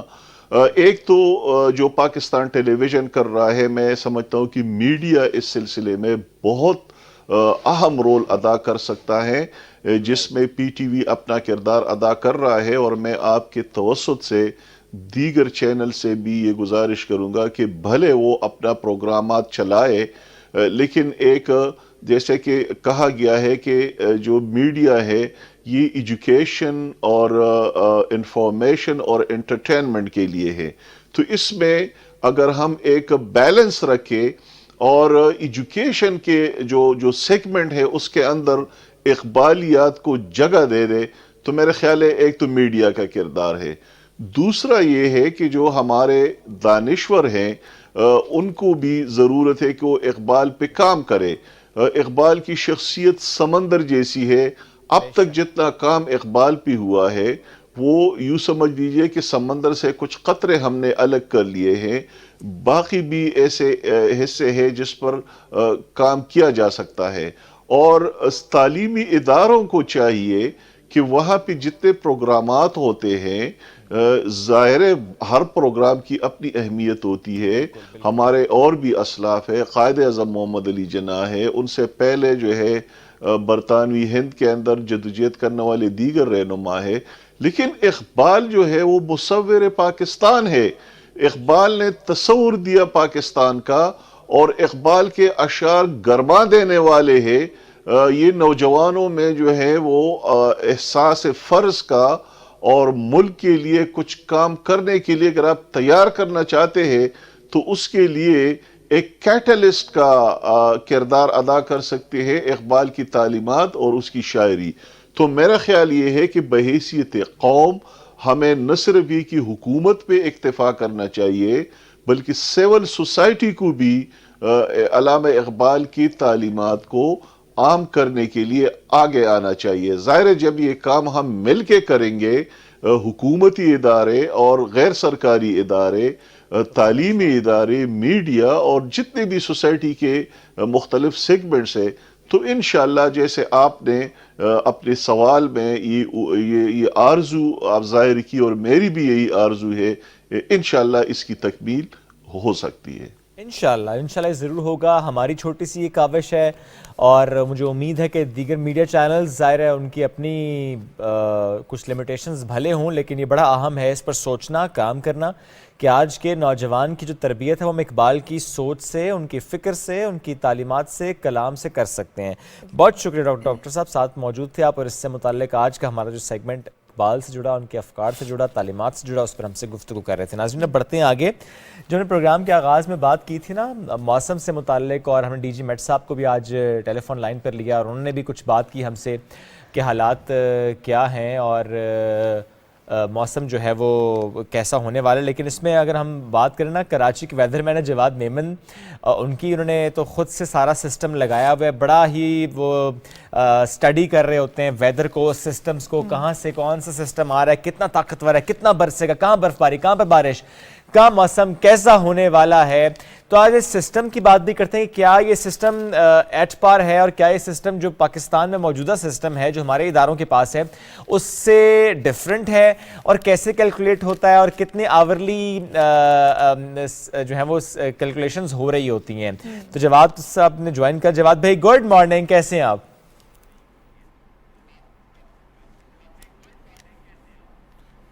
गुड मॉर्निंग शोएब भाई, आप लोग सब कैसे हैं? अल्हम्दुलिल्लाह बिल्कुल ठीक ठाक। बहुत अरसे बाद आपसे बात हो रही है मौसम से मुतालिक। थोड़ा सा पहले जानना चाहते हैं जवाद भाई, जो हमारे व्यूवर्स हैं, जो पाकिस्तान टेलीविजन के व्यूवर्स हैं, उनको हम आपका ज़रूर इंट्रोडक्शन देना चाहेंगे कि आपने इतने शौक से, इतनी मोहब्बत से जो अपने ही घर पे सारे सिस्टम लगाए हुए हैं, ये कैसे शौक बीदार हुआ और कैसे आपने सारा सिस्टम ये इंस्टॉल किया और कितना आप इस पर टाइम इन्वेस्ट कर रहे हो, तो कैसे कैलकुलेट कर रहे होते हैं?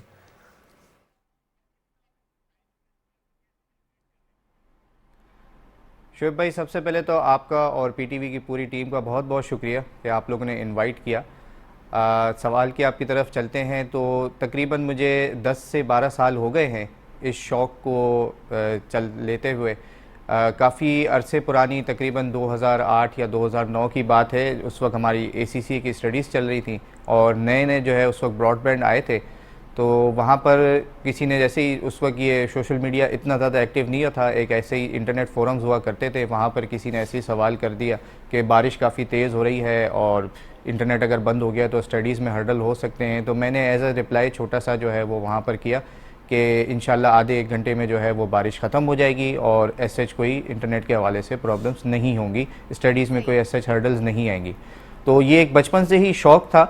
बारिशें, गरज चमक के साथ जब बारिशें होती थी तो काफ़ी एक्साइटमेंट होती थी। फिर जब इंटरनेट आया तो फिर आहिस्ता आहिस्ता इस चीज़ों को देखना और समझना शुरू किया अपने तौर पर ही कि क्यों, किस तरीके से सिस्टम्स आते हैं, किस तरीके से जो है ये सारी चीज़ें होती हैं। और फिर वो एक बहुत छोटी सी एक रिप्लाई की वजह से जो है वो प्रेडिक्शन काफ़ी ज़्यादा जो है वो चली और उसके बाद फिर सोशल मीडिया पे जो है ये मेरा सिलसिला काफ़ी सालों से अब बहुत आगे तक आ गया है। और इसके बाद फिर जैसे जैसे इंटरेस्ट बढ़ता गया, लोगों का इंटरेस्ट बढ़ता गया, लोगों ने सपोर्ट करना शुरू किया, तो फिर आहिस्ता आहिस्ता जो है मैंने मज़ीद इसके अंदर अपनी टाइम इन्वेस्ट किया, अपने पास से जो है वो डिफरेंट इक्विपमेंट्स परचेज़ करके जो है वो लगाना शुरू करे अपने पास।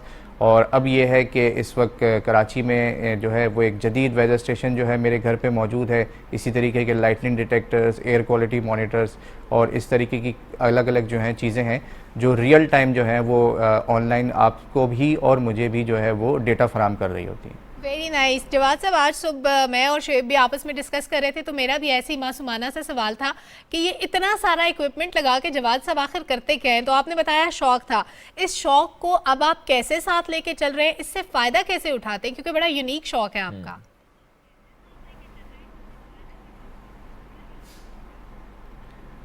बिल्कुल, देखें, फ़ायदा मुझसे ज़्यादा तो पाकिस्तान की आवाम को बहुत ज़्यादा होता है, क्योंकि जो हमारे सोशल मीडिया प्लेटफॉर्म्स हैं उस पे अब मैं जो है वो टाइम टू टाइम जो है वो अपडेट्स दे रहा होता हूँ कि कब कहाँ किस तरीके से कोई सिस्टम आएगा, कितनी बारिशें हैं, कितनी बर्फ़बारी है, कितनी हवाएं हैं, कितनी जो है वो सारी चीज़ें हैं, मौसम के हवाले से किस तरीके से रहने वाला है ये। तो अब ये आहिस्ता आहिस्ता जो है वो अब मेरी ज़िंदगी का आप समझे कि हिस्सा ही बन गया है। स्पेशली पिछले 5 से साल से जो है वो इसमें अब मैं काफ़ी ज़्यादा जो है मेरी इन्वॉल्वमेंट होती है और जो भी फोरकास्ट होती हैं, जो भी सारी चीज़ें होती हैं वो मैं पर्सनली ख़ुद देख रहा होता हूँ और ख़ुद ही जो है उन्हें बना के लोगों तक पहुँचा रहा होता हूँ। ठीक। जवाद भाई, आपका ये सिस्टम और जो मेट डिपार्टमेंट के सिस्टम्स होते हैं, कितना फ़र्क है इसमें?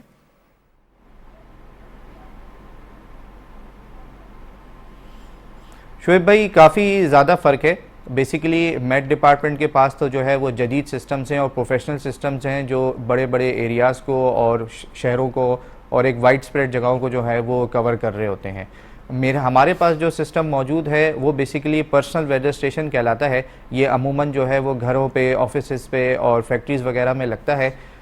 बेसिकली इसका काम ये होता है ये कि उस एरिया के एक काफ़ी बड़े हिस्से को जो है वो रियल टाइम मॉनिटर कर रहा होता है। डिफरेंट जो है इसमें अलग अलग किस्म के सेंसर्स लगे होते हैं। मेरे पास जो इस वक्त जो लेटेस्ट मैंने सिस्टम अपग्रेड किया है उसमें अल्ट्रासोनिक सेंसर्स लगे हैं और कह सकते हैं कि कराची या पाकिस्तान में ये वाहिद ही इस तरीके का स्टेशन इस वक्त पर्सनल वेदर स्टेशन मौजूद है जो अल्ट्रासोनिक सेंसर्स के साथ जो है वो टाइमली जो है वो हर 30 से सेकंड में या 1 मिनट के बाद जो है वो ऑनलाइन डेटा दे रहा होता है कि कब कहाँ कितनी बारिश हो रही है, हमारे एरिया में कितनी हवा चल रही है, किस डायरेक्शन से चल रही है, टेम्परेचर कितना है, ह्यूमिडिटी कितनी है, इस तरीके की जो बेसिक रीडिंग्स होती हैं वो प्रोवाइड कर रहा होता है। अच्छा जवाद, आपके अल्ट्रासोनिक जो सेंसर्स हैं वो क्या बताते हैं कि क्या कोई इंटेंस वेदर सिस्टम आने वाला है? क्योंकि आज सुबह हमने मेट्रोलॉजी डिपार्टमेंट से भी प्रेडिक्शन दी है, तो हम चाहते हैं थोड़े से डिफरेंस व्यूअर्स को भी पता चले कि आपका सिस्टम क्या कहता है।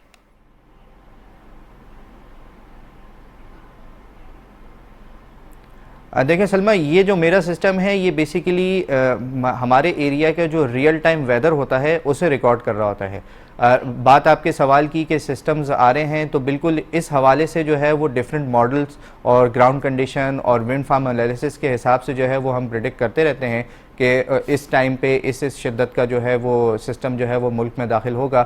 جس طرح آپ نے ابھی بات کری تو ان دنوں اس وقت جو ہے وہ ملک کے کافی سارے علاقوں میں اسپیشلی ناردرن ایریاز میں، پنجاب میں اور بلوچستان ریجن میں ایک طاقتور ویسٹرن ڈسٹربنس موجود ہے، اور اس کے زیر اثر جو ہے ان تمام علاقوں میں اگلے 2 سے 3 دن تک جو ہے وہ بارشیں، پہاڑوں پر برف باری اور اس طریقے کا یہ سلسلہ چلتا رہے گا.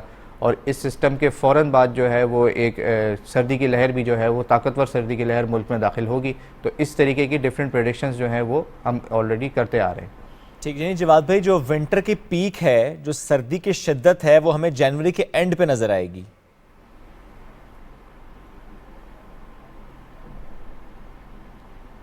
شعیب بھائی، جو سردی کی شدت ہے، جو پیک ہے، وہ آپ کہہ سکتے ہیں کہ آلموسٹ ہم اسے ریچ کر چکے ہیں، کیونکہ جس طرح میں نے بتایا کہ موجودہ یہ جو سسٹم ہے یہ جیسے ہی پاکستان سے نکلنا شروع ہوگا، 13 تاریخ سے یا 14 تاریخ سے میکسیمم جو ہے وہ ملک میں ایک طاقتور سردی کی لہر آ جائے گی، جو کہ کراچی تک، کشمیر کافی زیادہ جو ہے جس کے زیر اثر ٹھنڈ بڑھ جائے گی. کہہ سکتے ہیں کہ 2022 اور 2023 اب تک کا جو ونٹر سیزن ہے یہ اس سیزن کی سب سے طاقتور سردی کی لہر ہوگی، اور اب آلموسٹ ہم پیک سیزن کی طرف جا چکے ہیں. ریمیننگ جو جنوری کے دن ہیں یہ پیک اسی طریقے سے رہے گا. ٹھیک ہے، اب آپ کی اسٹڈی کیا بتاتی ہے کہ جو لاسٹ ایئر جنوری میں مری میں ہم نے دیکھا جو 7 اور 8 جنوری کی رات کو سنو اسٹارم، یس، کیا اس سسٹم میں اس ویسٹرل ڈسٹربنس کے بعد ہم مری آس پاس زیادہ برف باری ایکسپیکٹ کر رہے ہیں؟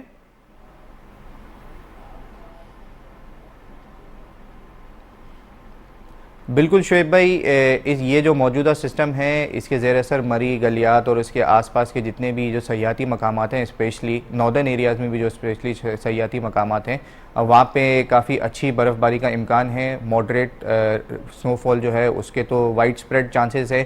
کچھ علاقوں میں جو ہے وہ کچھ پاکٹس میں ہیوی سنو فال بھی ہو سکتی ہے.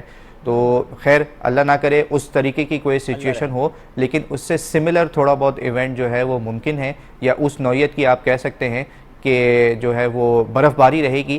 لیکن ہوپ فلی جس طرح لاسٹ ایئر جس طرح آپ نے ذکر کیا، وہ بیسیکلی ایک بلیزرڈ ٹائپ کنڈیشن تھی، بہت تیز اور بہت سرد ہوائیں تھیں اسپیشلی مری، گلیات اور اس کے آس پاس کے علاقوں میں. ہوپ فلی اس ٹائپ کی جو بلیزرڈ کنڈیشنز تھیں وہ انشاءاللہ اس دفعہ ہونے کے ایس ایچ کوئی بہت زیادہ چانسز نہیں ہیں. البتہ سنو فال جو ہے وہ کافی اچھی رہے گی.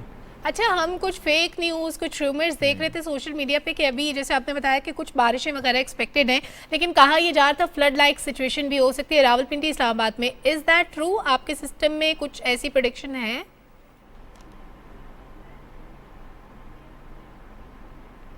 نہیں، ایس ایچ کوئی راولپنڈی، اسلام آباد کی اگر آپ اسپیسیفکلی بات کریں تو ان علاقوں میں کوئی ایس ایچ فلڈنگ کی سچویشن تو نہیں نظر آ رہی. لائٹ ٹو ماڈریٹ سپیلز ہوں گے بارشوں کے، اور جو ایک آدھ جگہ جو ہے وہ کوئی تھوڑا بہت تھنڈر اسٹارمز بھی آ سکتے ہیں. لیکن اوور آل اگر دیکھیں تو کوئی بہت زیادہ شدید بارشیں یا کوئی فلڈنگ کنڈیشن جو ہے وہ ایس ایچ انشاءاللہ نہیں ہوگی. اور کیا مرگلہ کی پہاڑیوں پر برف باری کا امکان ہے؟ کیونکہ کچھ سال پہلے بھی ہم نے دیکھا، تو کیا ایسا کوئی چانس بن رہا ہے یہاں پر اس لہر میں؟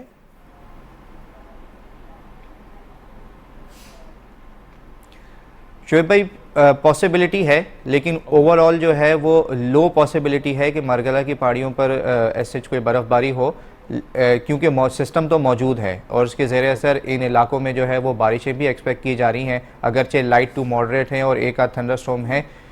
مرگلہ کی پہاڑیوں کے اسپیسیفکلی سنو فال کے جو ہے وہ لو کیٹیگری میں آپ کہہ سکتے ہیں کہ چانسز ہے، لیکن بالکل آپ اسے نلیفائی نہیں کر سکتے. ہلکی پھلکی بالکل ٹاپ ایجز کے اوپر جو ہے وہ تھوڑی بہت لائٹ سنو فال یا ہیل اسٹارم جو ہے وہ اس طریقے کے ایونٹس پاسبل ہے. اچھا جواد، کیا لانگ ٹرم جو پریڈکشن ہوتی ہے وہ پاسبل ہوتی ہے اس ویدر اسٹیشن کے تھرو جو آپ کے پاس موجود ہے؟ یعنی اگر ہم یہ پریڈکٹ کرنا چاہیں کہ مارچ کے بعد کیا موسم بدل جائے گا، یہ سردی تھوڑی سی آگے جائے گی، تو کیا یہ پتہ لگایا جا سکتا ہے؟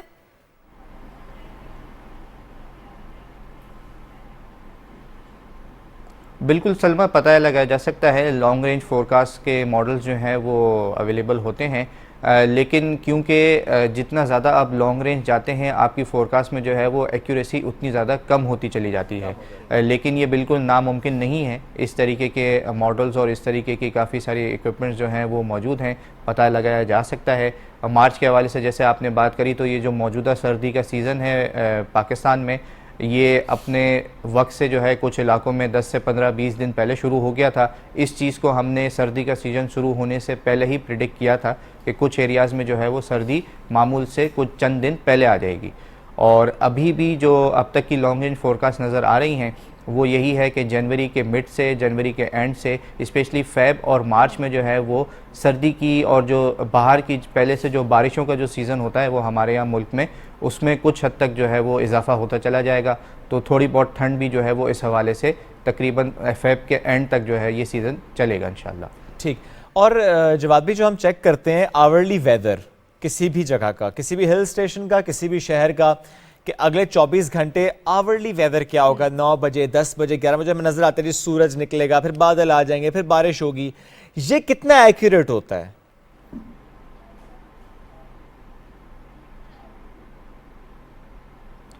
شعیب بھائی دیکھیں، یہ جگہ کے ٹیرین کے جو بھی علاقہ ہے اس کے اوپر جو ہے وہ بہت زیادہ جو ہے وہ دیکھا جا رہا ہوتا ہے۔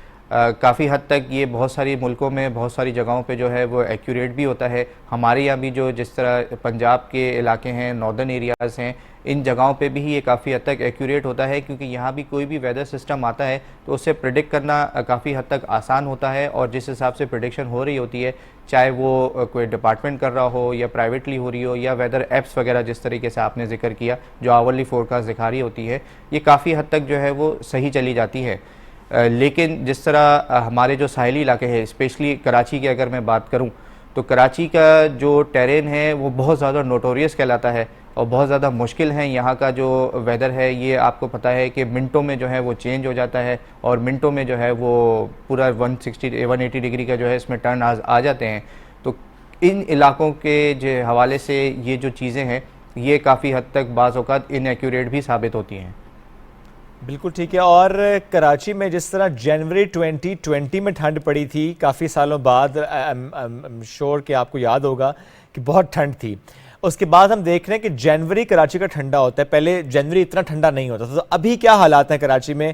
یہ جس سسٹم کی ہم بات کریں اس نے کراچی کو بھی اتنا ہی متاثر کیا ہے، یا کراچی میں بھی دن کو پنکھے چل رہے ہیں؟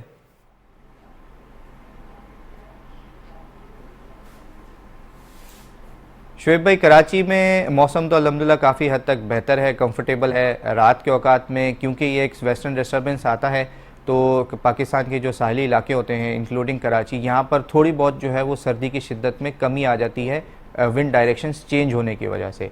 آج صبح ارلی مارننگ جو ہے وہ کراچی کے تقریباً ایریاز میں کہیں لائٹ ڈریزل تھی، کہیں تھوڑے بہت لائٹ پاسنگ رین تھی۔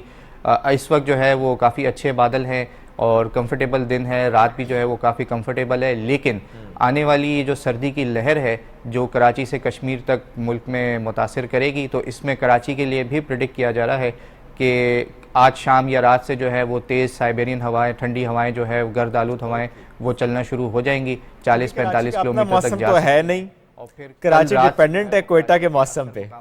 سردی کی شدت ہے۔ اچھا، میں ابھی آگے اسی بارے میں بات کرنے والی تھی کہ ہم سندھ کی بات کریں، سندھ میں زیادہ تر علاقوں میں گرمی، اور پھر ابھی جو ہم نے دیکھا جو فلڈ افیکٹڈ ایریاز ہیں وہاں پہ مزید بھی تھوڑی بہت بارش ہو رہی تھی جس کی وجہ سے کافی پریشانیاں ہو رہی تھی۔ دوسری جانب بلوچستان، وہاں پہ بھی فلڈ افیکٹڈ ایریاز میں ہم دیکھ رہے تھے بارش کی پریڈکشنز آ رہی تھی، آئی ایم شور کہ وہاں پہ بھی بارش ہوئی ہوگی۔ تو کیا intense weather situation in areas میں ایکسپیکٹڈ ہیں، سندھ کے فلڈ افیکٹڈ ایریاز اور بلوچستان کے فلڈ افیکٹڈ ایریاز؟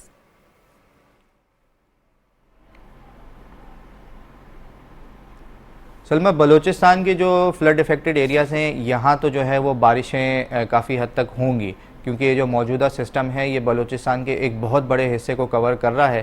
بلوچستان کے ایون ساحلی علاقوں میں بھی اس کے زیر اثر بارشیں ہیں، تو فلڈ افیکٹڈ ایریاز میں بارشیں بالکل ہیں۔ جو پہاڑی علاقے ہیں وہاں پہ برف باری بھی ہے۔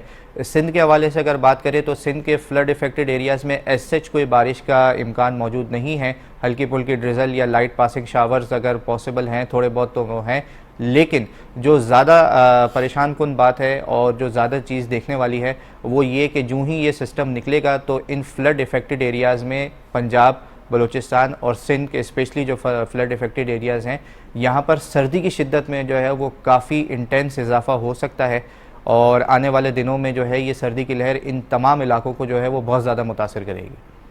بالکل ٹھیک ہے، اللہ تعالیٰ رحم کرے سب پہ جی۔ جہاں جہاں پر بارشیں ایکسپیکٹ ہیں وہاں رحمت کے بعد۔ میمن بہت شکریہ، ساتھ موجود تھے آپ اور اس سے متعلق ہم سے گفتگو کرتے ہیں۔ اب دیکھتے ہیں کہ اگر تو ماگلا کی پہاڑی پہ برف باری ہو گئی تو ان کے جواب دے کا سسٹم ٹھیک تھا، تو جو نہ ہوئی تو کہیں گے کہ میٹ والا سسٹم ٹھیک تھا۔ تو لیٹس سی کہ کیا ہوتا ہے۔ اگر برف باری ہوتی ہے تو شعیب صاحب وہاں پہ پائے جائیں گے پہاڑیوں پہ۔ اب ذرا اپنے نیکسٹ ٹاپک کی بات، میں تو وہاں پایا جاؤں گا، وہاں جو شیر ہیں وہ کہاں جائیں گے؟ دیکھیں شیر یا آپ دونوں میں سے کوئی ایک تو بچے گا، لیٹس سی کون جیتتا ہے۔ آف کورس آپ شیر کو ڈراتے ہیں، آپ کو ڈراتے ہیں۔ چلیں جی، ہمارا جو نیکسٹ ٹاپک ہے وہ بڑا امپورٹنٹ ہے، کیونکہ شیروں کی بات ہو رہی ہے۔ کلائمیٹ جب ہٹ کر رہا ہوتا ہے پورے سسٹم کو، پورے ریجن کو، موسم تو بدلتے ہیں لیکن ساتھ ہی ساتھ کیٹاسٹرافی جس کا ہم ذکر کرتے آئے بارہا، اور پھر ابھی جو ریزیلینٹ پاکستان کانفرنس ہوئی، دیٹ از ویری امپورٹنٹ۔ بڑی ایک سکسیسفل جنیوا میں کانفرنس ہوئی، اور اس کی سکسیس کے پیچھے بہت بڑی ٹیم ایفرٹ تھی۔ بہت بڑی ایک لاجک یہ تھی کہ ایک کمپیٹنٹ ٹیم وہاں پہ موجود تھی پاکستان کا پورے ریجن کا مقدمہ لڑنے کے لیے، اور پھر جس طرح وہاں پہ آواز اٹھائی گئی، دنیا کو یہ باور کرایا گیا کہ ہمارے ساتھ جو ہوا اس کے ذمہ دار ہم نہیں ہیں، لیکن بھگتنے والوں میں ہم ٹاپ آف دی لسٹ ہیں۔ ہم نے سب سے زیادہ فیس کیا فلڈز کو۔ اچھا $16 بلین ہماری ریکوائرمنٹ تھی، اور $8 بلین جو ہیں وہ پاکستان نے خود ارینج کرنے تھے، اور $8 بلین ہمارا ٹارگٹ تھا کہ انٹرنیشنل کمیونٹی جو ہے وہ ریکنسٹرکشن کے لیے اور چیزوں کو ٹریک پہ لانے کے لیے، ری ہیب کے پروسیس کے لیے وہ انٹرنیشنل کمیونٹی کنٹریبیوٹ کرے گی، کیونکہ جو ڈیولپڈ کنٹریز ہیں وہ ذمہ دار تھیں اس ساری تباہی کی۔ تو الحمدللہ we are successful to gain, ہمیں جو پلیجز ملے وہ $9 بلین پلس کے ہیں، 9 بلین سے زیادہ ہیں۔ تو باقی جو یہ جو 3 سال کا ہمارا اسپین ہوگا یہ بڑا زبردست گزرے گا، اور ان 3 سالوں میں ہماری جو معیشت ہے وہ بھی ٹریک پہ آئے گی، چاہے وہ کام کی فارم میں ہو، چاہے وہ پیسوں کی فارم میں ہو۔ یہ جتنے پیسے آئیں گے یہ ہمارے سسٹم کو مزید سٹرونگ کریں گے، مزید بہتر کریں گے، اور ہم وہ تمام تباہی اس کو کافی حد تک اوور کم کرنے میں بھی کامیاب ہو جائیں گے۔ بالکل صحیح ہے، اور اس پر ذرا بات کرتے ہیں۔ خاقان نجیب صاحب اکانومسٹ ہمیں جوائن کر چکے ہیں، انہیں شامل گفتگو کریں گے۔ السلام علیکم اینڈ گڈ مارننگ سر، کیسے ہیں آپ؟ وعلیکم السلام، it's always my pleasure to be on P T V news, I am quite well. Sir بہت شکریہ۔ سر جاننا چاہتے ہیں کہ اس وقت جب ہمیں ڈونرز کانفرنس کی بات بھی کر رہے ہیں، اور جس طرح ہم نے سعودیہ سے متعلق بھی ایک خبر ہمارے پاس آئی کہ وہ بھی ایک اسٹڈی وہاں پر ہو رہی ہے کہ کیسے پاکستان کو سپورٹ سعودیہ نے کرنا ہے، ہمارا دوست ملک ہے، جو ہماری کامیاب سفارتکاری ہے، ہم ڈونرز کانفرنس بھی کر پائے ہیں، ہم اور ملکوں کے ساتھ بھی انگیجمنٹ میں ہیں، کیسے پاکستان کو اس مشکل دور میں سپورٹ کیا جا سکتا ہے۔ جو ایک تلوار لٹک رہی تھی، جو ایک خطرہ تھا پاکستان کے ڈیفالٹ ہونے کا، جس پر ہم نے دیکھا بھی کہ اسحاق ڈار صاحب بھی حکومت نے کئی بار کہا کہ نہ پہلے کبھی ڈیفالٹ ہوا نہ آپ کبھی ڈیفالٹ ہوگا، انشاءاللہ and we all should be hopeful. اس میں ایک جملہ بس ایڈ کرتا ہوں کہ ایک محب وطن پاکستانی کو یہ کہنا چاہیے، سوچنا چاہیے، سمجھنا چاہیے کہ نہیں پاکستان ہے تو میں ہوں، اور ڈیفالٹ والی بات نہیں کرنی چاہیے اس پہ، چونکہ ظاہر ہے کوئی اگر پہلے کے منسٹرز بھی ہوں، کوئی پہلے کے گورنمنٹ کے حصہ بھی ہوں، جو پہلے لیڈر بھی ہوں، تو ان کو بھی ایسا کوئی اسٹیٹمنٹ نہیں دینی چاہیے پاکستان کے خلاف۔ میں جاننا آپ سے چاہ رہا ہوں کہ اس وقت جتنی بھی کوشش ہوئی ہے اور جو حالات اس وقت بن رہے ہیں، ہاؤ ڈو یو سی دس، کہ کیا واقعی وہ خطرہ ٹل گیا، چیزیں انڈر کنٹرول آ گئی ہیں؟ پاکستان کے لیے یہ جو جنیوا کانفرنس تھی میرے خیال میں ایک ڈپلومیٹک مومنٹ تھا، اور پورے پاکستان کے لیے I think that moment went quite well. اور یہ میں اس لیے کہتا ہوں کہ صرف اس لیے نہیں کہ ہم نے $9 بلین سے زیادہ کے وہاں پہ پلیجز ایکیومولیٹ کر لیے جب سے ہم فلڈ کی کیمپین لے کے چلے ہیں، بلکہ میں اس لیے بھی کہتا ہوں کہ پاکستان نے ایک اچھا $16.3 ارب کا جو پلان ہے وہ سامنے رکھا۔ یہ پلان ہم نے خود بنایا اور پھر اس کو ویٹ کروایا EU، ADB، ورلڈ بینک، سب سے ان کے ساتھ بیٹھ کر فائنلائز کیا، سو اس کی ایک کریڈیبلٹی تھی۔ اور تیسری بات یہ ہے کہ ہم نے یہ مقدمہ رکھا کہ ہم آگے چل کر یہ کرنا چاہتے ہیں کہ ہم جو انفراسٹرکچر بلڈ کریں، ہم وہ چاہتے ہیں کہ وہ کلائمیٹ ریزیلینٹ ہو۔ اور آج سے 2 دہائیوں پہلے تک پاکستان بہت کلائمیٹ لیڈر تھا، but I think we fell short of what we needed to do. So ایک ری پلیج کیا ہے ایک کنٹری نے کہ ہم یہ کریں گے۔